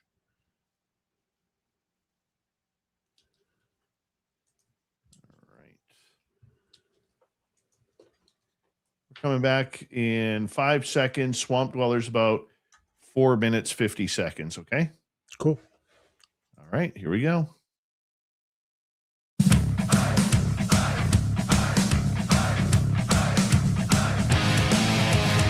We are into the third and final hour of Spaced Out Radio. Good to have you with us. My name is Dave Scott. We have Swamp Dweller and the Wizard coming up to kick off hour 3. Well, there's only 3 hours of this show, so it's pretty much the third and final hour. Hello to everyone listening in on our terrestrial affiliates around North America, digitally on every major podcast network. Our website, spacedoutradio.com. We have a plethora of features for you. Rock out to Bumblefoot, read the news wire, check out our swag as well. You can follow us on X at Spaced Out Radio, Instagram at Spaced Out Radio Show, and on Patreon in the Space Travelers Club. The Desert Clam has set the password for tonight in the SOR Space Travelers Club. What do you got for us, Clam? It is Kefa. Why did I butcher it? I got it so good in the first hour. All right, I did. Or in the second hour. Kefalonomancy. There you go. Kefalonomancy is your password. Use it wisely, Space Travelers. As the Clam sets the password each and every night, right here on Spaced Out Radio. Let's head to the swamp. Hello and welcome to Spaced Out Radio's Swamp. I'm Swamp Dweller, and tonight I'm going to take you on a mystic journey of the unknown, sharing tales of monsters, legends, and nightmares. Welcome to the Spaced Out Radio Swamp. I was 20 years old. I left home when I was 16 and decided to explore the world and see what I could find. I have been in Texas and Louisiana most of my life. I had been raised in Louisiana for the most part. I went from Missouri to New York to California and anywhere in the United States that I could go. But finally I decided to go home. Until then, I had been staying in Oklahoma when I received a phone call from my mom saying she might be dying from cancer. I come to find out later that she wasn't, she just wanted me home. I was hitchhiking through Oklahoma and was near the Chickasaw National Park. In 2 days, I still needed to catch a ride. Sticking out my thumb, doing all that, and nobody stopped. So I said, oh well, and pitched a tent in the national park. I decided to explore some and followed the paved road until I got to a camping area. A fire pit was off a little from the road, and there was a clear area. There were picnic tables, so I decided that's where I was going to camp that night. I explored a little bit and followed a deer trail into the woods. As I was walking, I looked to my left on the ground, and a hawk was lying there with no head, and it had been burned off. An eerie feeling came over me, but I just brushed it away as me being paranoid. I already had paranormal experiences, but I never encountered one involving animals. So I walked out and returned to where I decided to pitch my tent that night. I sat there until it darkened, and then I set my tent up. I left the tent flap open because it was very relaxed that afternoon, and it was a nice cool day. Finally night came and the street lamps along the paved road came on. The lights were good enough to where I could read a book. At that time, I was reading Anne Rice's Queen of the Damned. As time went on, I started to get sleepy, and I reached up to zip up my tent flap and looked over to the streetlight directly in front of my tent. Standing there, under the streetlight, was a creature as tall as the streetlight itself. Well, maybe not as tall, but perhaps a couple of inches below it. Its hair was wild, very long, and tangled looking. It looked a little hunched. I couldn't see any eyes because the hair seemed to be in front of its face. Its fur was all black from what I could tell, but the little skin that seemed to stick out was as white as chalk. And what little bit of skin I could see were its hands, which went past its knees. The hands were just hanging there. Their nails were black, very black, so dark it seemed to absorb the light itself. It just stood there and seemed like the air surrounding it was like vibrating. There was static, it seemed. The air just felt energized. Don't get me wrong, I was very startled and afraid. I didn't know what this thing was at all. Then suddenly, underneath the hair, I could see white start to show as if the creature was smiling at me. It stood there for a very long time. Finally, as I was looking at it, something came over me. Now, you may not believe me. You might say this story isn't true, but I know what happened. I know that this occurred. I grew angry, and I grew furious. I felt rage inside of me, and it just grew solid. I stared the creature down, got out of my tent, stood up and looked straight at it and said, "I am not afraid of you. You have no power over me." I then started reciting prayers. It seemed to make the creature laugh almost, and all that did was make me even angrier. I stood there once again and told it the same thing, that I was not afraid of it. It had no power over me, and I began to recite more prayers. I wasn't sure why I was doing this. It's just something that I felt was right, and I had seen this so many times from my grandma over the years when she felt that there was demons or evil spirits around. I stood there staring at it for what seemed like the longest time. White-hot rage grew inside of me when suddenly I heard a loud snap behind me. I turned around quickly to find out what the noise was. There was nothing there. And then a thought quickly occurred to me that this thing was probably behind me now. I turned around quickly and again looked towards the streetlight, but it was no longer there. I bundled up in my sleeping bag after it disappeared. That night as I slept, I had horrible nightmares of this creature standing over me, laughing with a toothy grin. The following day, I packed up my stuff and looked toward the streetlight where the thing had been standing. There was what looked like blood on the street lamp pole. I no longer had that anger I had. I was now terrified, so I gathered all my stuff and got out of there as quickly as possible. I headed to the highway, stuck out my thumb, and someone finally picked me up. I have never been back to Chickasaw National Park, and I don't think I ever will. I never plan on going there ever again. A warning, be careful where you camp. You never know who you might come across, what you might come across. You might not believe what I have written, but it did happen and it did occur to me. Thank you for taking the time to read The Swamp Dweller, and if anybody may know what creature that may have been, comments are very welcome.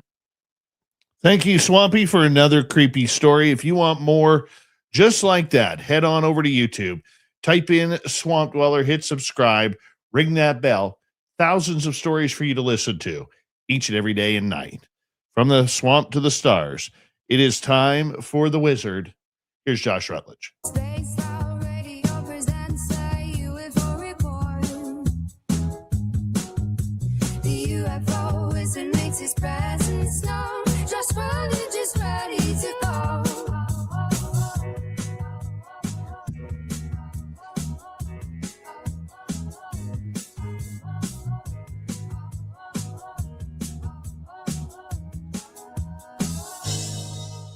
Josh Rutledge, it is always a pleasure to have you on Spaced Out Radio, my friend. How are you? I'm doing great, doing fantastic. Yeah, just having a good, kind of wrap up for the week. Looking forward to getting into the weekend. Yeah. Are you out sky watching this weekend coming up? Nothing formal, but it's been getting warmer here. We always joke about the weather here, but it's been getting warmer here in the evening hours, and so I'll step outside, and I've got some of those. I've got a pool in my backyard, so I've got some of those like lounging chairs for the pool, and so I'll just kind of lay on one of those and look up at the sky and see what I see. Mojito in hand? No, unfortunately not. Alcohol and some of my medication does not play nice, but Shirley you know, Temple in hand. yeah, yeah, Sprite and grenadine, for the win. So, Always works. You never go wrong as long as you get a couple of good maraschino cherries in there. yep, yes, indeed. All right. Lots So, of big news coming out today, yep. the UFO world. But before we get to that, you had something? I just wanted to, because it's solemn, and I don't want to diminish, the rest of the hour. If we want to start talking about the sad news from Nick Pope. Yes, Nick Pope. And I'll be honest with you. I'm surprised this hit me the way it did because, to be blunt, I was always very critical of Nick Pope. Okay, especially when he became the UFO expert on Fox News. Mm-hmm. Okay, and the reason why I was critical of him was nothing personal. It was about trying to be a professional. Not saying that he wasn't professional, but sometimes there are people out there that just don't correlate with what your mind thinks, and that's kind of the way it was. And what frustrated me about Nick is he had that big brain of UFO knowledge. Okay? Big brain of UFO knowledge. But all he would do when he was on Fox News was kind of reiterate what Lou Elizondo or Chris Mellon were saying. It was like there was no original thought coming out on what a commentator should be on that. And I found that extremely frustrating. I really did. But that wasn't a shot at him being a human being. You know what I'm saying? Yeah. I hope I'm being clear on that. Yeah. Yeah. I mean, it's the same, like all the people who go after anybody who comes out and says, I held this position in a government in the world. And so because of that, I have relevant information. Listen to me. I somehow am more believable than the average Joe that came before me. Anybody like that, I think they have to be understanding that they've opened themselves up now to additional scrutiny.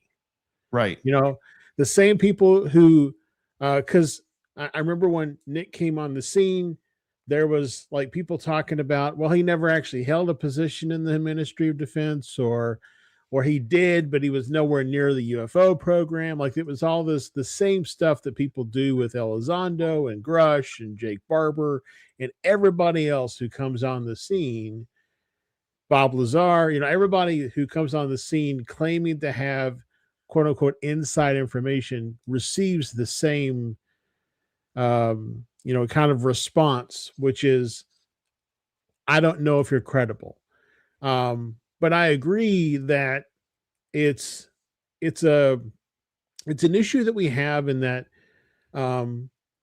when these individuals come onto the scene and claim immediate respect from the UFO community based on their proposed or perceived inclusion in briefings or whatever the case may be while they were in their official government roles, when those individuals come on the scene, I expect them to lend something more than what everybody else is saying, even if it's just a different perspective about what everybody else is saying.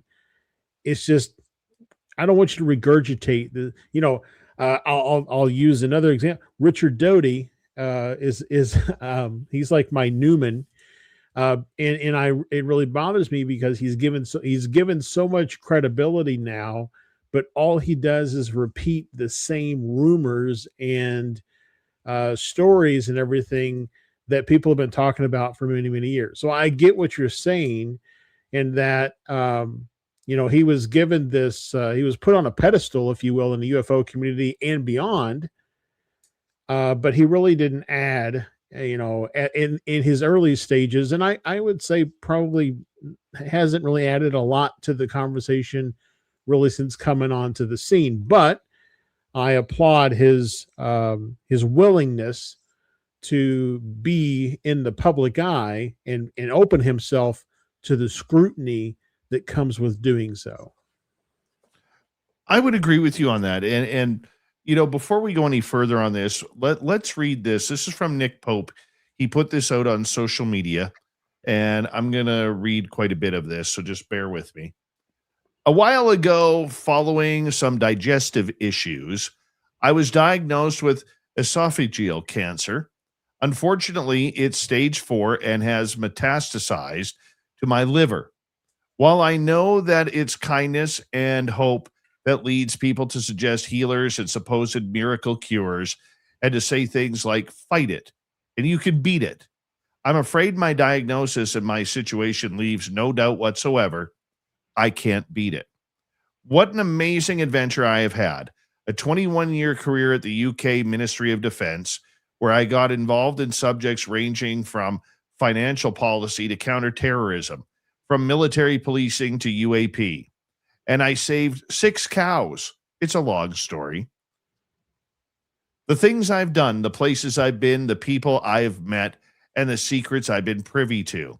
I wouldn't have swapped it for the world. And then a second career where my previous government UAP role brought me to the attention of the world's media, leading me to become a regular commentator on television news shows and documentaries, as well as consulting and acting as spokesperson on various UFO and alien-themed movies, TV series, and video games. The media called me the real Fox Mulder.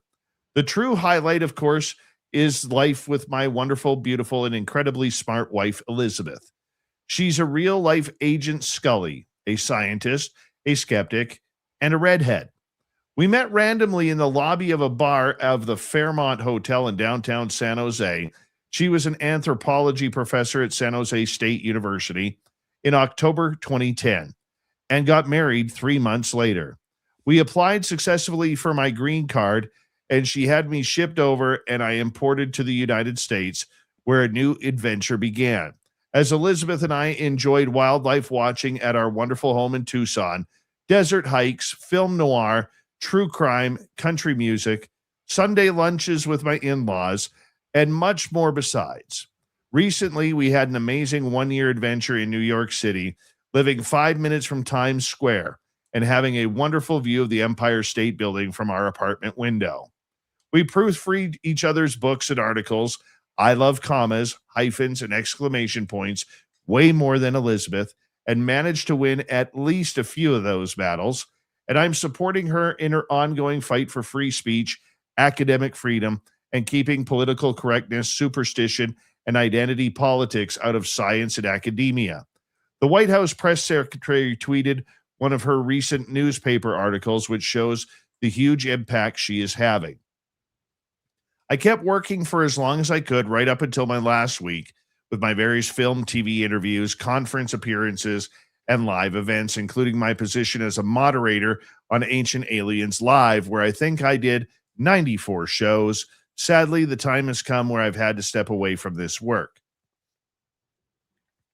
A lot of people have followed my work on UAP. I am loath to use the word fans because I'm not a celebrity, but I am a public figure, and many people have followed me on my journey as I've sought to keep the UAP subject in the public eye. And to frame it as a defense, national security, and safety of flight issue, as well as the fascinating scientific problem.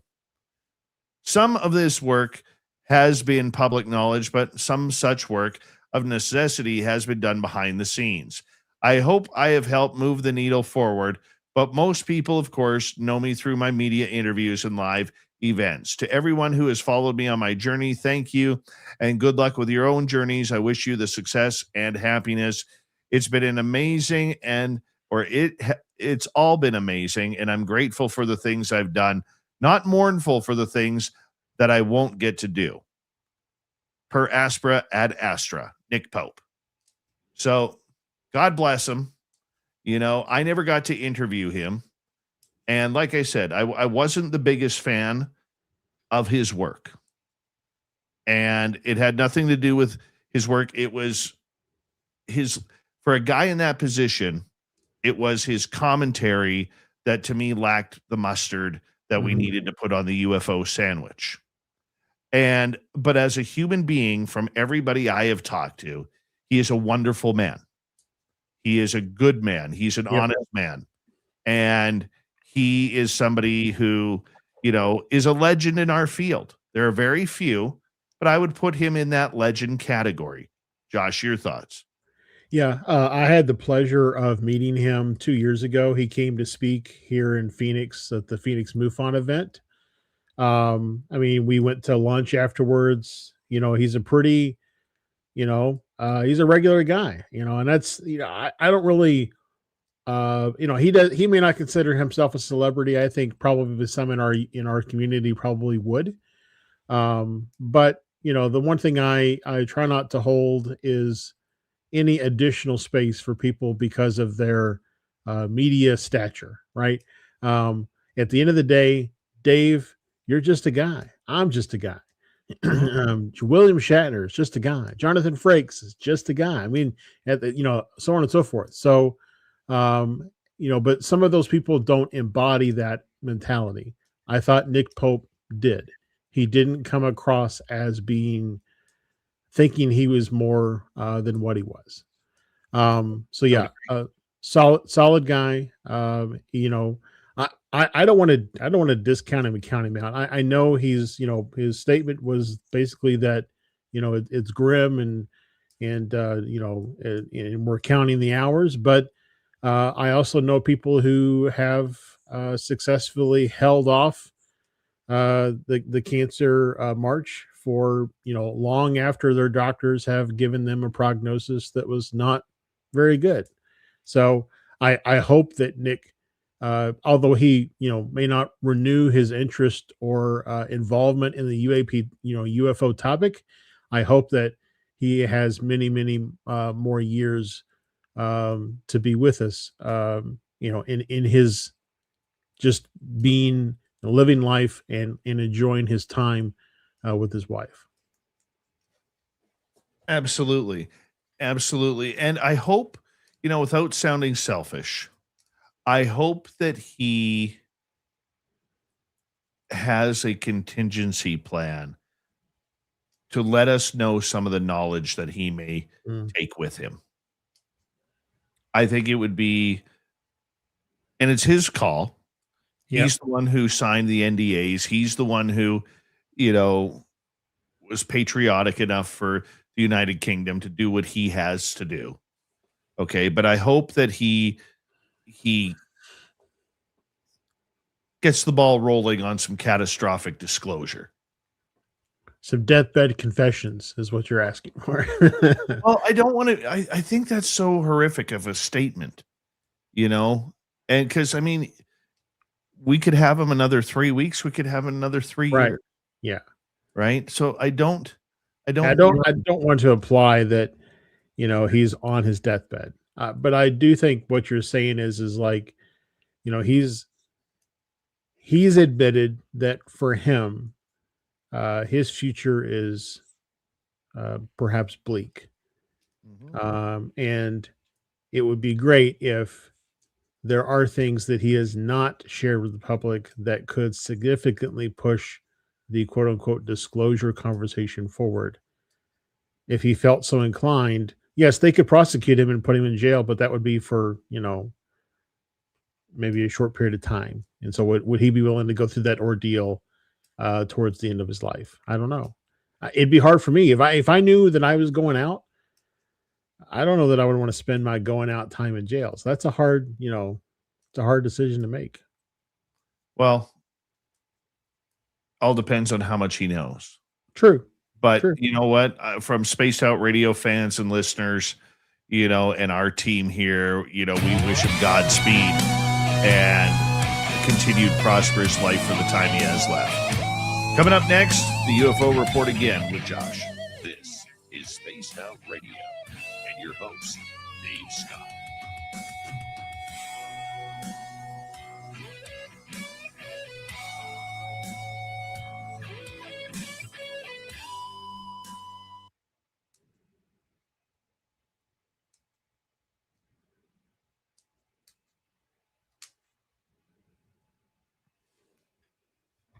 All right, we're clear. Cool. Sorry, I kind of put words in your mouth. I felt like I tried, to. No. It was a correct statement to make. It's totally the correct statement to make.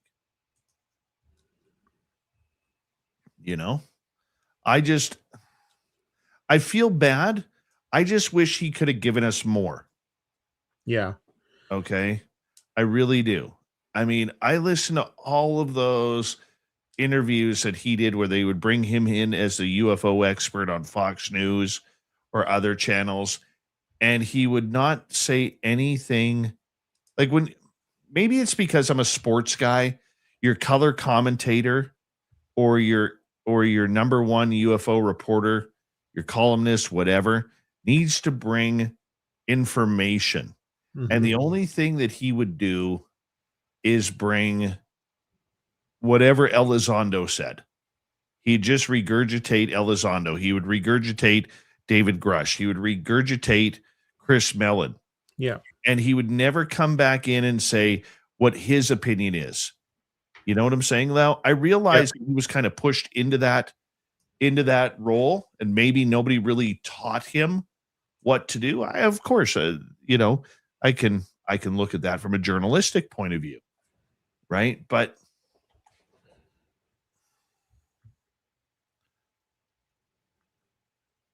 if Bob Lazar died tomorrow, we would all know what he was there for and the stories he told.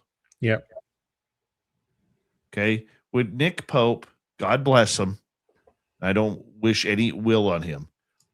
Outside of him working for the MOD, what information did he bring to move the ball forward? Besides a great accent, a very smart individual. I mean, let's give him credit where credit is due. Okay. Loves this subject, passionate about this subject. And everybody sounds even more professional with that British accent.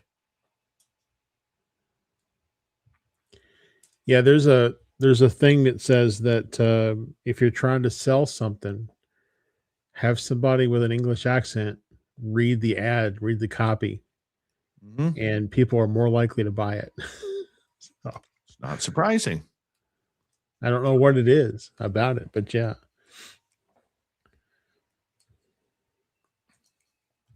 So, yeah, I mean, I feel horrible for him. I do. And he was a hero and a mentor to many in this field.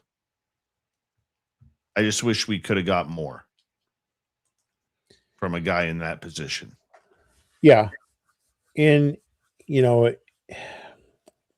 I think the danger potentially, and I think someone like Nick, I don't want to, claim to know what he's thinking, but I think somebody like Nick is probably interested in what his legacy will be. Do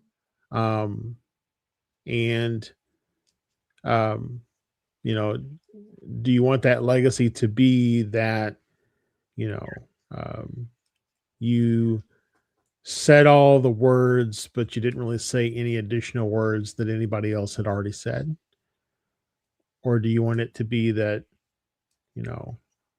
your last act of grace, if you want to call it that, for the human population is to release information that significantly moves the ball forward? Nick Pope could be the start of catastrophic disclosure.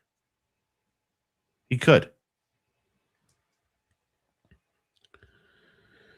Yeah, he could. And I also think that somebody like him, maybe taking that action, would also potentially encourage other people who may be in similar situations, of those end of life confessions, to do the same. To not look at it as being unpatriotic, to break an NDA or whatever the case may be, to help humanity understand that we're not alone in the universe. I think most people probably would accept that it's probable that we're not alone, but they might be able to shed, real insight on answering. Hold that on question. right there. We're coming back in 3 seconds, dude.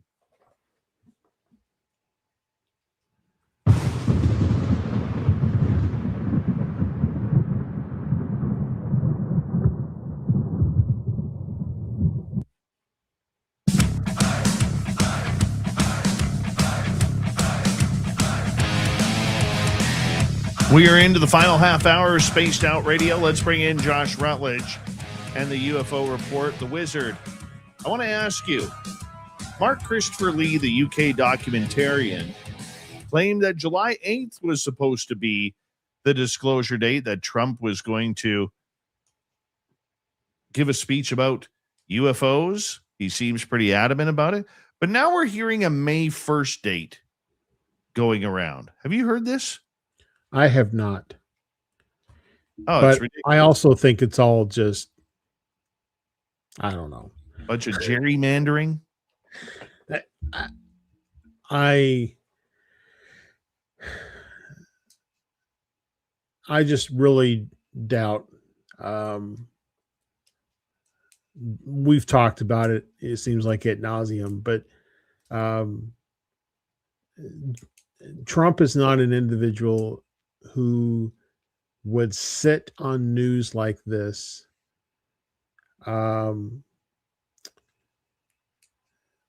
if it meant that it might deflect attention from anything else that he doesn't want people to pay attention to. So I can't imagine him strategically thinking, hey, it's going to get really bad in the summer, so we're going to hold on to this information and as like a, like he's playing spades. He's got an ace of spades. He's going to hold that card until, it gets really bad. And then he's going to put that card down. But nothing in the way that I've seen Trump handle announcements and communications of a variety of sorts and topics would indicate to me that he has a strategy in how he releases information. It really seems like it's just what he's thinking about in the moment. Does that get truthed out or tweeted out or whatever?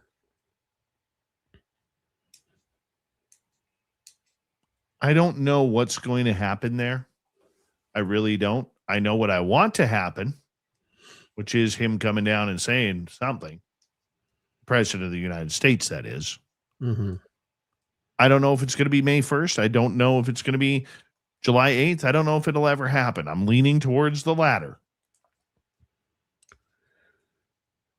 So I think that the real danger in this situation is that this documentarian has basically put his credibility on the line, right? If it doesn't happen,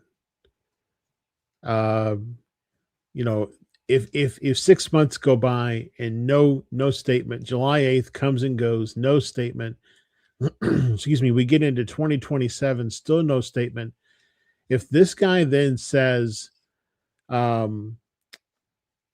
well, I've just got information, it's going to be May of this year, no one's going to listen to him, right? Because he's making he's making bold claims. Like, how well did he vet his source on, like, it just feels like another date proclamation that will come and go, and there will be some reason given as to why it didn't happen. as per usual. Yep. And unfortunately, in today's kind of society, that probably won't impact his credibility, but it probably should. What else you got for us, Wizard? Yep. So, let's see here. The Representative Burleson, speaking about Trump here for just a moment, Representative Burleson in an interview done on the ALN podcast last week, stated that Trump has authorized him to have access to Area 51 and other places that would potentially contain reversed engineered craft, captured crashed retrieval craft, or non-human bodies. And that he's going to be starting the process of going and touring these locations to find out the truth about what we know and what we have. How do you like that? How do you like that idea there? Yes, the way that it was framed was that he asked if he could do this, do these tours, and basically Trump just kind of said, "Yeah, let's make sure that the Department of Defense or whatever they're war, whatever they're called now, supports this and makes it happen." Like it wasn't like Trump called him into his office and said, "Hey, I've been hearing blah, blah, blah. We're going to do this, make this thing happen." It was more like a Burleson asked and Trump just kind of checked off the box saying, "Yep, you got my approval. Go forth and prosper." Second thing is it's been long talked about or speculated you and I have talked about it too. There's a strong possibility that none of this stuff as it relates to UFO UAP is actually at any government facility, because it's all being held by private contracting companies that have contracted with the US government to do the investigation and testing and all of this kind of stuff. So sending Burleson saying, "Yeah, you can go check these places out," is like a false confirmation, if you will, because if Trump truly has been read in on the UFO UAP topic, then he would know there's nothing at Area 51 or any of these other places to see, because it's all in possession of private industry companies. I still think that if Trump comes out and says anything, it's not going to be about anything we know. If he were, the smart move on it, I believe I said this to you the other night, Mm-hmm. the smart move on it is saying we found a signal coming from deep space. Safest way to do it. So President Trump and your PR department on this one, if you're listening in, Yeah.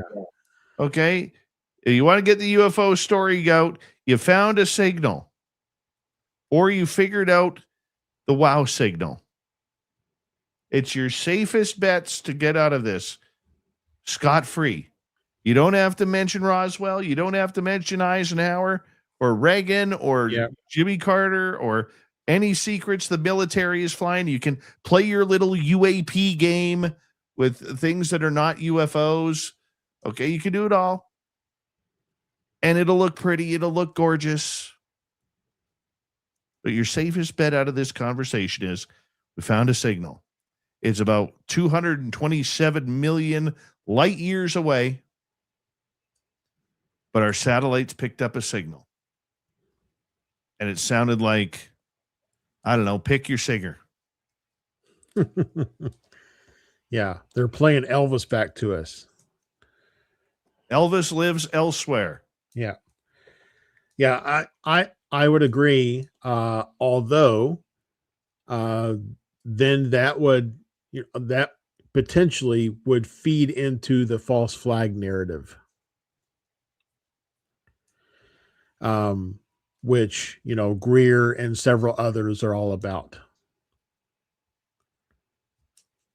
Well, I mean, when you have scientists like Neil deGrasse Tyson and others who are saying it's impossible scientifically for any other species to get here. I mean, the naivety of that statement Yeah. is ridiculous.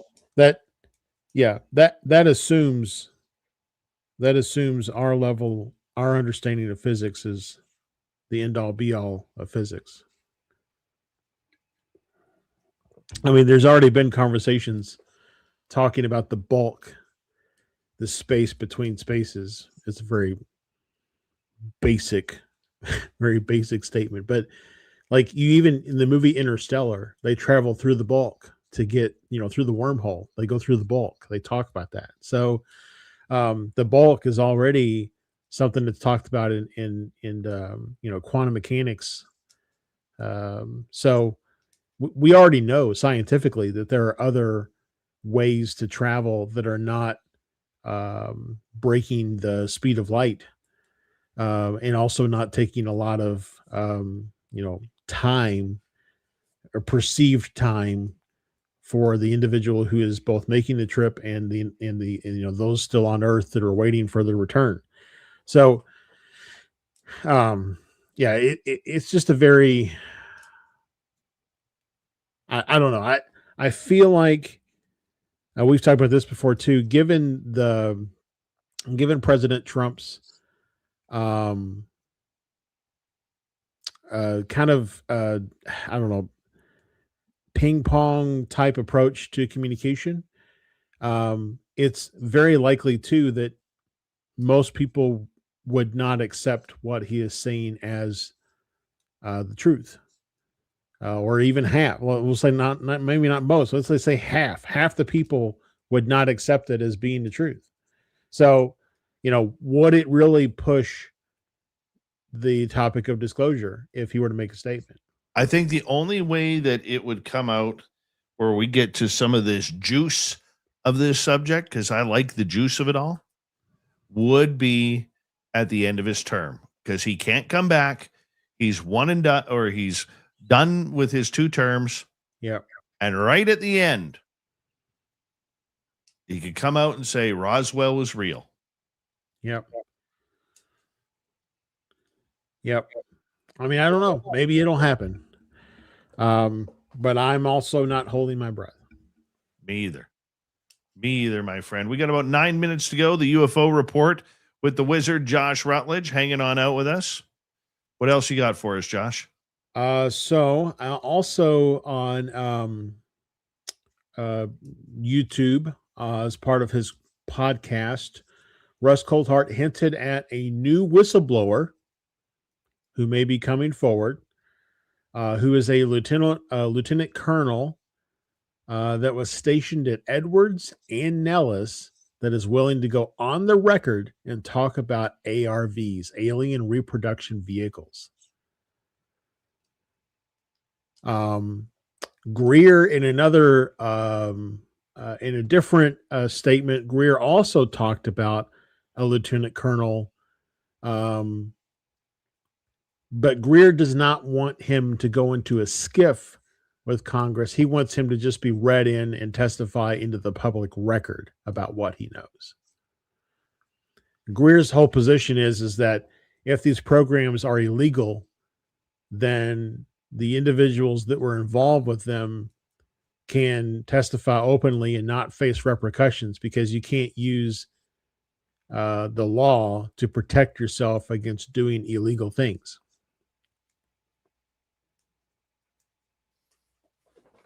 Well, it all depends. Once again, what is this alleged whistleblower going to bring to the table? Is it going to be another, I went outside for a cigarette during the break and saw a black triangle over top? Because here's the thing. If he worked at Nellis and Edwards, I know people who might know him and could speak and vouch whether the guy is legit or not. Yeah. One of those people has been on the show. You've met him.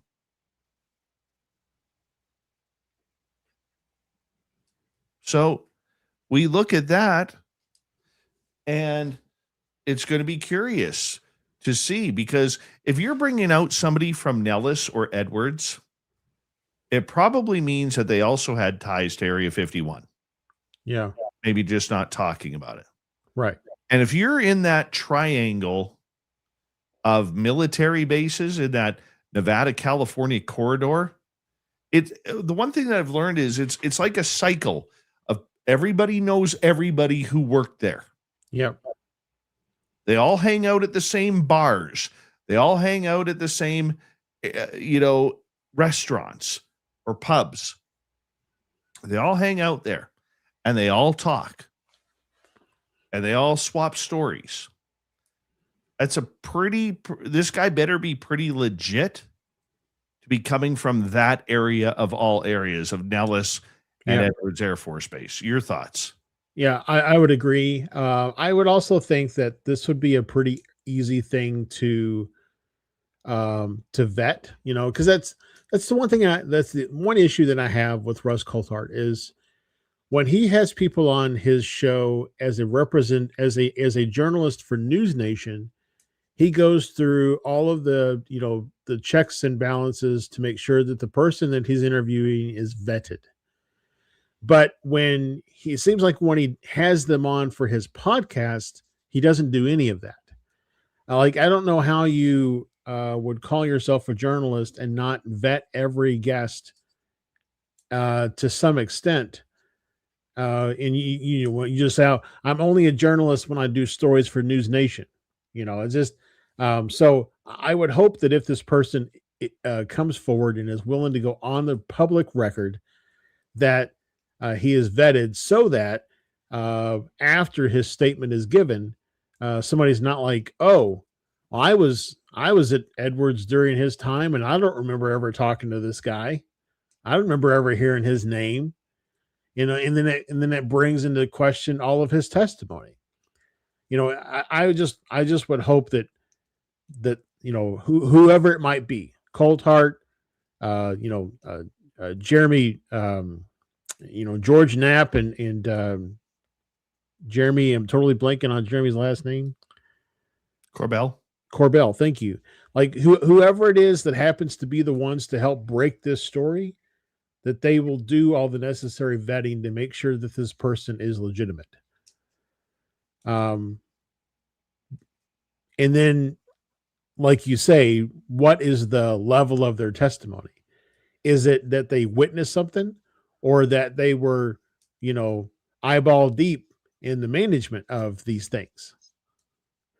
Did they go to the cafeteria and overhear somebody talking about an ARV, or did they, get to see it on the flight line? Did they get to, see it perform a maneuver, so on and so forth? Can they provide, key details about its construction? Any of that type of information. But then, secondarily, if they can do any of those things, how do we then vet that what they're providing is legitimate? Because just having someone say, yeah, they were at Edwards when I was there, great. We've vetted their background. But then how do we know that what they're saying is legitimate? I would agree. I don't think there's any shock in and awe in what you're saying. There has to be some sort of continuity to it. As far as whistleblowers goes, I mean, one of the biggest complaints about the Apollo missions was after the fourth or fifth one where they walked on the moon, people were like, that's another spacewalk. People apparently lost interest in it. And that's where NASA started to wind down the program, because the public interest in going back to the moon and watching astronauts walk on the moon wasn't interesting anymore. Yeah. Could it be the same way in the UFO field, where we can't figure out what a whistleblower is? A whistleblower is not an eyewitness. Right. Okay. Well, Josh, you're an eyewitness experiencer. I'm an eyewitness experiencer. We're not whistleblowers. So if we're going to have these so-called whistleblowers who keep going up in front of Congress or coming out in public, yeah, I witnessed a circular looking UFO, and then it sent beings into my bedroom, and I'm got 6 hours of missing time. That's an experience. Right. You're not whistleblowing anything. Yeah, I mean, I would say that you might disagree from a public perspective, but I would say that Grush would be considered a whistleblower in the terminology of how Congress frames a whistleblower. Maybe not in the public eye because he didn't produce anything for us to hold in our hands and read, but supposedly he produced all of that stuff for Congress and the attorneys, the investigator general that he filed his report with. So I think, there's two different terms there's two different definitions for whistleblower. A lot of people look at Snowden and say, well, Snowden's a whistleblower because he gave all the documents he had to the people. But Grush is a whistleblower as it relates to Congress. He gave all of the information that he has to Congress. I would agree Congress with you on now that. has to go through the stuff to release it. I would agree with you on that. But whether it's Jason Sands or whether it's Ryan Graves or Alex Dietrich, real true-blooded patriotic Americans who serve their time and thank them for it, an eyewitness account is not whistleblowing. Yes, I would agree. And on that note, my friend, I think we only got about 28, 29 seconds left. I'd love it if you could tell everybody where they can find your podcast to get a hold of you. Yep. All of my stuff can be found on my website. It's ourmysticjourneys.com. That's ourmysticjourneys.com. From there, you can get to my podcast, my YouTube channel, my TikTok, all the stuff. Go to my website. That's where you'll find everything. You are fantastic, Josh. We always appreciate you coming in here twice a week as we say goodnight to the wizard and hello to Mr. Ron Bumblefoot Thal. Rocket in the background with Little Brother is Watching. Bumblefoot is the official music of Spaced Out Radio.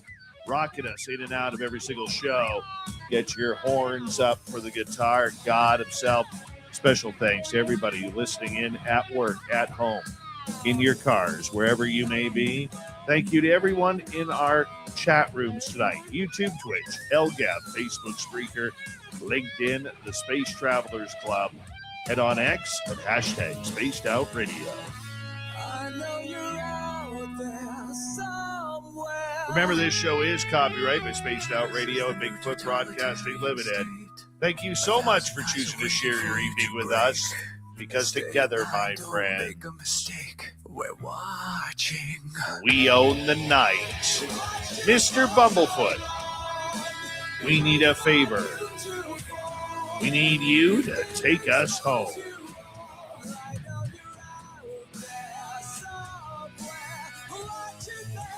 Yes, the Woo train has docked for the night, but soon, my friends, we shall ride again. Your seats are always available. Your tickets never expire.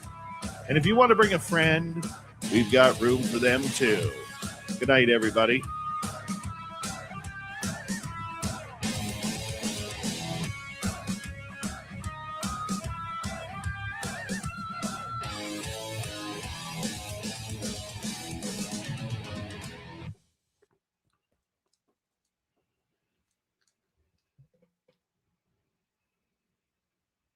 Good job tonight, Wizard. Thank you. Thank you. Thank you. Always a good time. Absolutely. So there was some psychopath in our chat room tonight who said that because I call you the Wizard as your nickname, that we are a certain type of channel that, one of them trigger words that idiots use. Starts with a P, ends with a dough. Yeah, I must be tired because I have no idea what you're talking about. So I'm gonna have to. This moron, she puts in the chat room that we must be a P to the dough Gotcha. channel because the Epstein files talk about the word wizard. So Well, they this, also talk about the word pizza. So I guess anybody who eats pizza must fall into that category too. right? That's the dumbest logic that I've ever heard before in my life. Right. I don't even know if you can call that logic. Oh, but it just, I just want to say something here, and I'm going to be very insultive to this person here for a second. Normally, I don't do this, and I'll be facing the camera here in a second. Okay. But normally, I don't do this. Do you realize the level of ignorance and dumb a person has to have to make that comment? That's a lot of dumb. Either it's just a troll account and they're not really real. I've seen the person in here before. Okay. They were somewhat normal, but this is what a lot of bad drugs, okay, and drinking grandpa's aftershave bottle at the top cabinet or the top shelf of the medicine cabinet will do, right?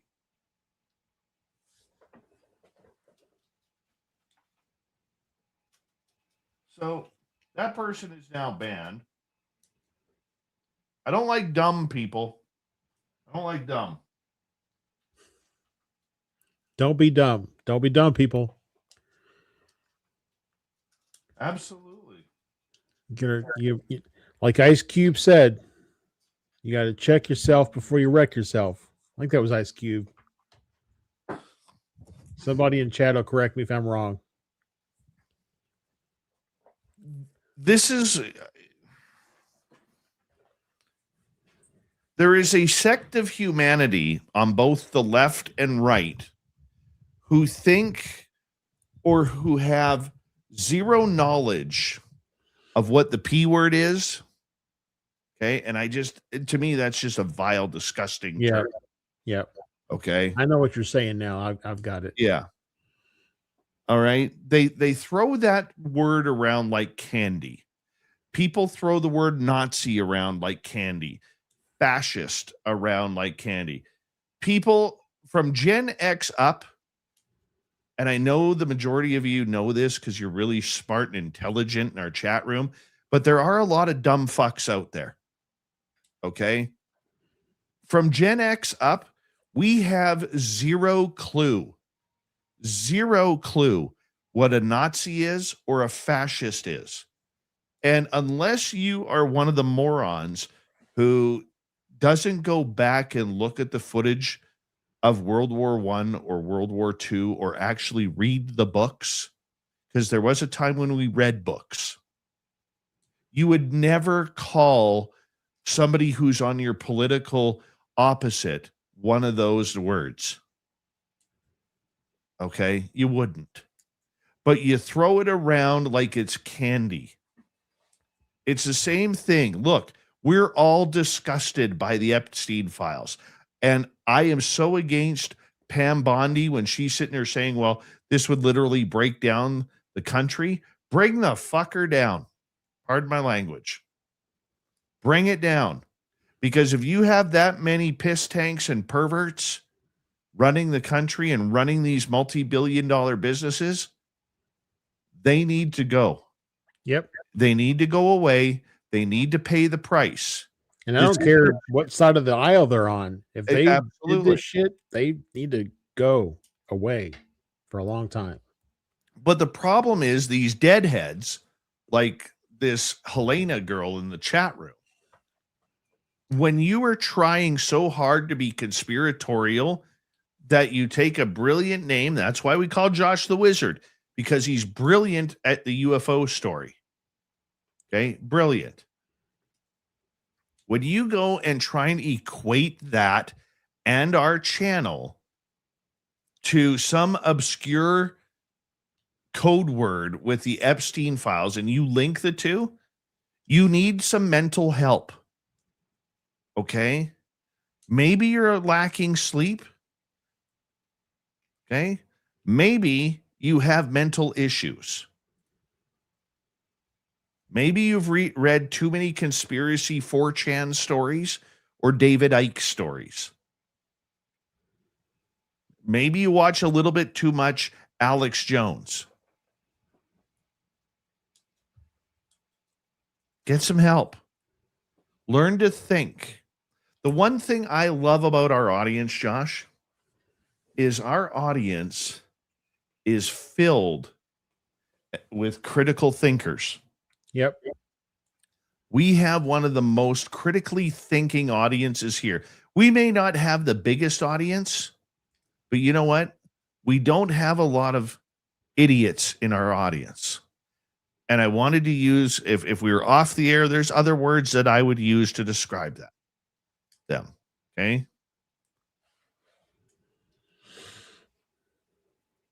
But when you have people who cannot use critical thinking because media bad or Orange Man bad or Biden bad or whoever, I don't care. How about we just start thinking again? Remember when we thought instead of acted on the emotions? Everybody complains about the mainstream media, that they're always trying to fire you up. Look at yourselves. If you're not critically thinking like our audience critically thinks, okay, you're part of the problem. You've forgotten to use that noodle in your head. Well, and media, we've talked about this before too. Media is in the business of selling advertising. And they're going to put on the air what people are going to tune in to watch. So if you think the media is riling you up, it's because that's what you tune in to see. They probably played a warm and fuzzy emotional piece that would have encouraged people to go out and love your neighbor, and they got bad ratings on that piece. But then they played one about some stupid person who tried to rob a liquor store with a raccoon, and everybody tuned in for that one. Well, what do you think that's going to mean? They're just going to drop the fluffy pieces and only play the dumb stuff. Mm-hmm. I can give you an example. A few years ago, when literally the majority of British Columbia was burning under forest fires, our British Columbia News did a story on the forest fires, which included my town. They spent under a minute, then proceeded to follow up that story with an impromptu, because now you have to clarify this stuff without insulting the group that I'm going to mention. But they ended up, okay, so the province is burning. People are losing their houses. People are scared. But that story isn't good enough compared to an impromptu fashion show by a certain society of ours in Vancouver, and how amazing it was to have a 4-minute story on this impromptu fashion show that shut down 2 of the main corridors in downtown Vancouver. But they were brave. They were amazing. People loved it. 4 minutes. Your province is burning. 1 minute. Impromptu fashion show that didn't need any airtime whatsoever. 4 minutes. That's the truth of it. Right? I have no problem with the fashion show. You know what? If I was walking in downtown Vancouver and I saw it happen and this thing get put together, I'd be right there cheering along. Right there. But you know what? When people are burning and their homes are burning, sometimes that's a little bit more important than a fashion show.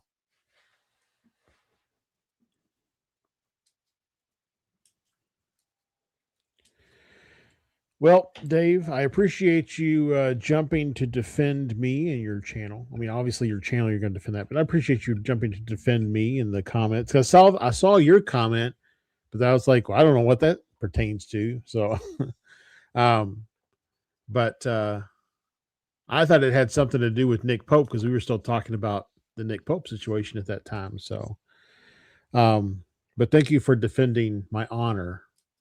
I will consider this your climb to the top of a water tower to spray paint something to defend my honor moment. Wizard rules. That's what I'm going to paint on there. Wizard rules.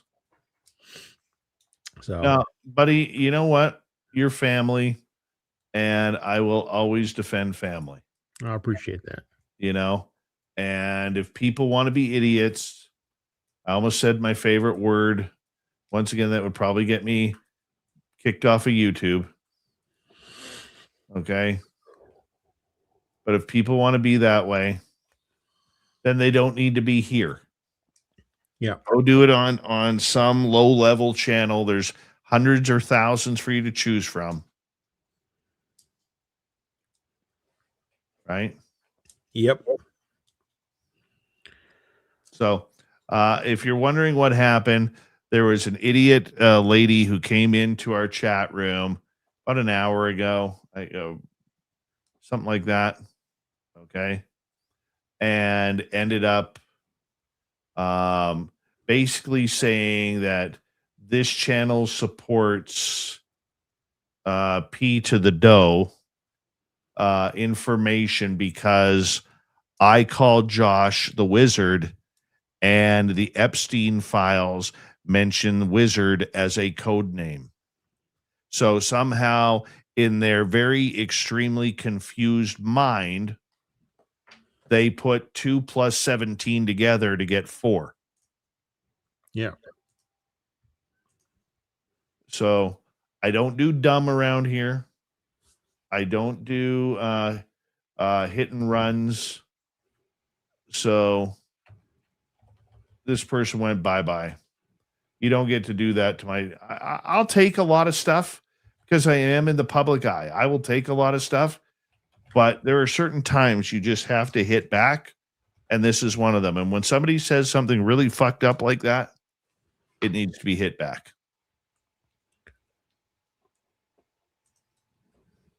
Good night, Josh. Good night. Get the hell out of here. Yep. Talk to you all on Monday. Yeah, you will. Have a good weekend. See you, buddy. Thank you for what you do. Thanks for, yeah. Yeah. And one other thing that I want to say about the mainstream media guys, okay, is I used to be a part of the mainstream media. I loved being a part of the mainstream media. I really did. Okay. But I will say this. Since that moment of that television episode, fashion show instead of fires, I have not watched mainstream media since then. I knew right then and there a career that I loved was gone. I don't like what the media has become. The media needs an enema. Really does need an enema.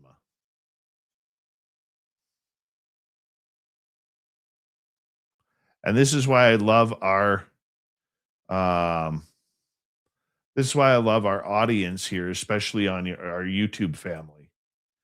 It's because you guys do critically think. We don't get a lot of silliness with questions or with people trying to hurt others' feelings here. We don't do that here. There's a level of maturity and brilliance in our audience. And I really appreciate you guys for who you are because you guys keep me having to do my best.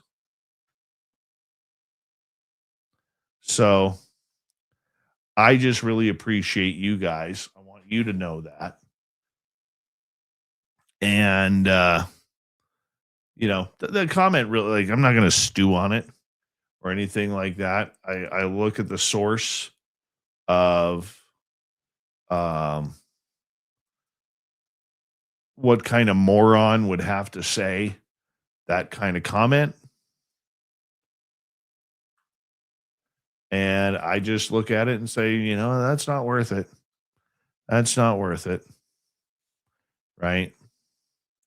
So, is what it is. It's funny. I never used to ban people. They could be as rude as they wanted at times. I'd be like, hey, why don't you just calm down and enjoy the woo?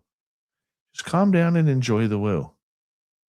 And it's funny because, like, since about October of 2024, I just started blocking people. I just don't have, I'm 52 years old. I'll be 53 this year. I don't have time for dumb.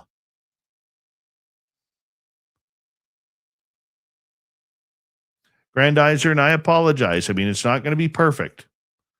It's not going to be perfect at all. Right? What I would suggest in that case is if there are people that you're not getting along with, just you can block their comments, so that way you don't need to see them. Right? Like, you guys, and this isn't this is just a comment. I don't see everything in chat that goes on. Like, I guess Jules the other night bounced somebody for an LOL. I'm sure there was more to that, because Jules has she never has her finger on the trigger like Joe does. Okay? She never does. Things are going to slide through. We're not perfect. So if it happens like Grandizer with your side, just let me know. Okay? For the most part, our people don't stir up a lot of shit. But you know what? I can't control somebody who has had, let's just say, a few too many drinks or had a rough day. Everybody's allowed a bad day. Everyone is. It happens. But we do our best. And no, as much as it seems like I see every comment, I don't.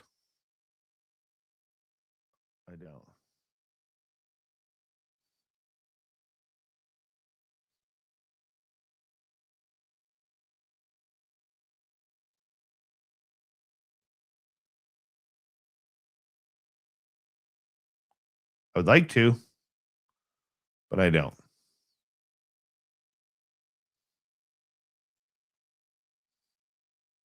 It does happen. It does happen. And trust me, there have been mods that I have had to give a slap on the hand to.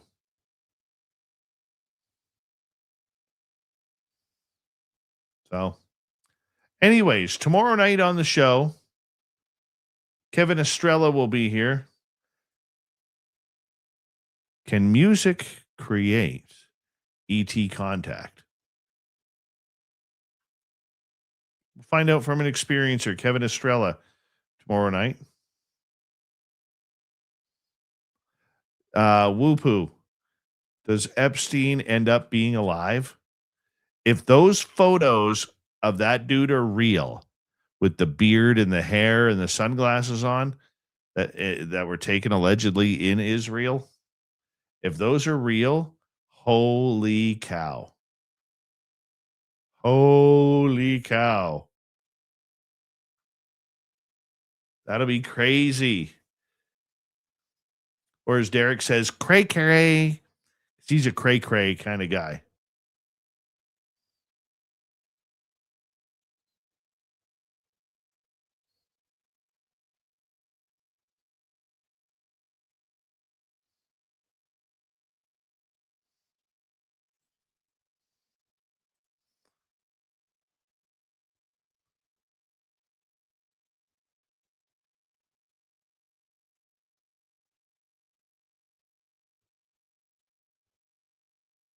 Grandizer, I do my best. I actually will scroll. I'm so anal about saying hi to everybody. Right? I will actually scroll through during the show and look to see if I've missed anybody.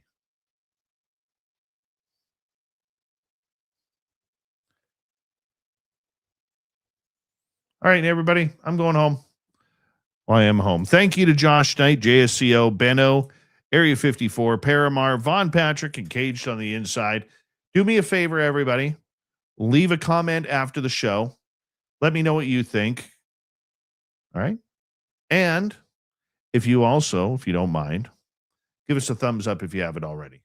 And go like our other social media platforms. That is an order. I am ordering you. Kevin Estrella, tomorrow night, everybody. Have a good one. Good night.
Stay healthy, my friend. You too. You need bail money, give me a call. Always, Dad. Take care. You too.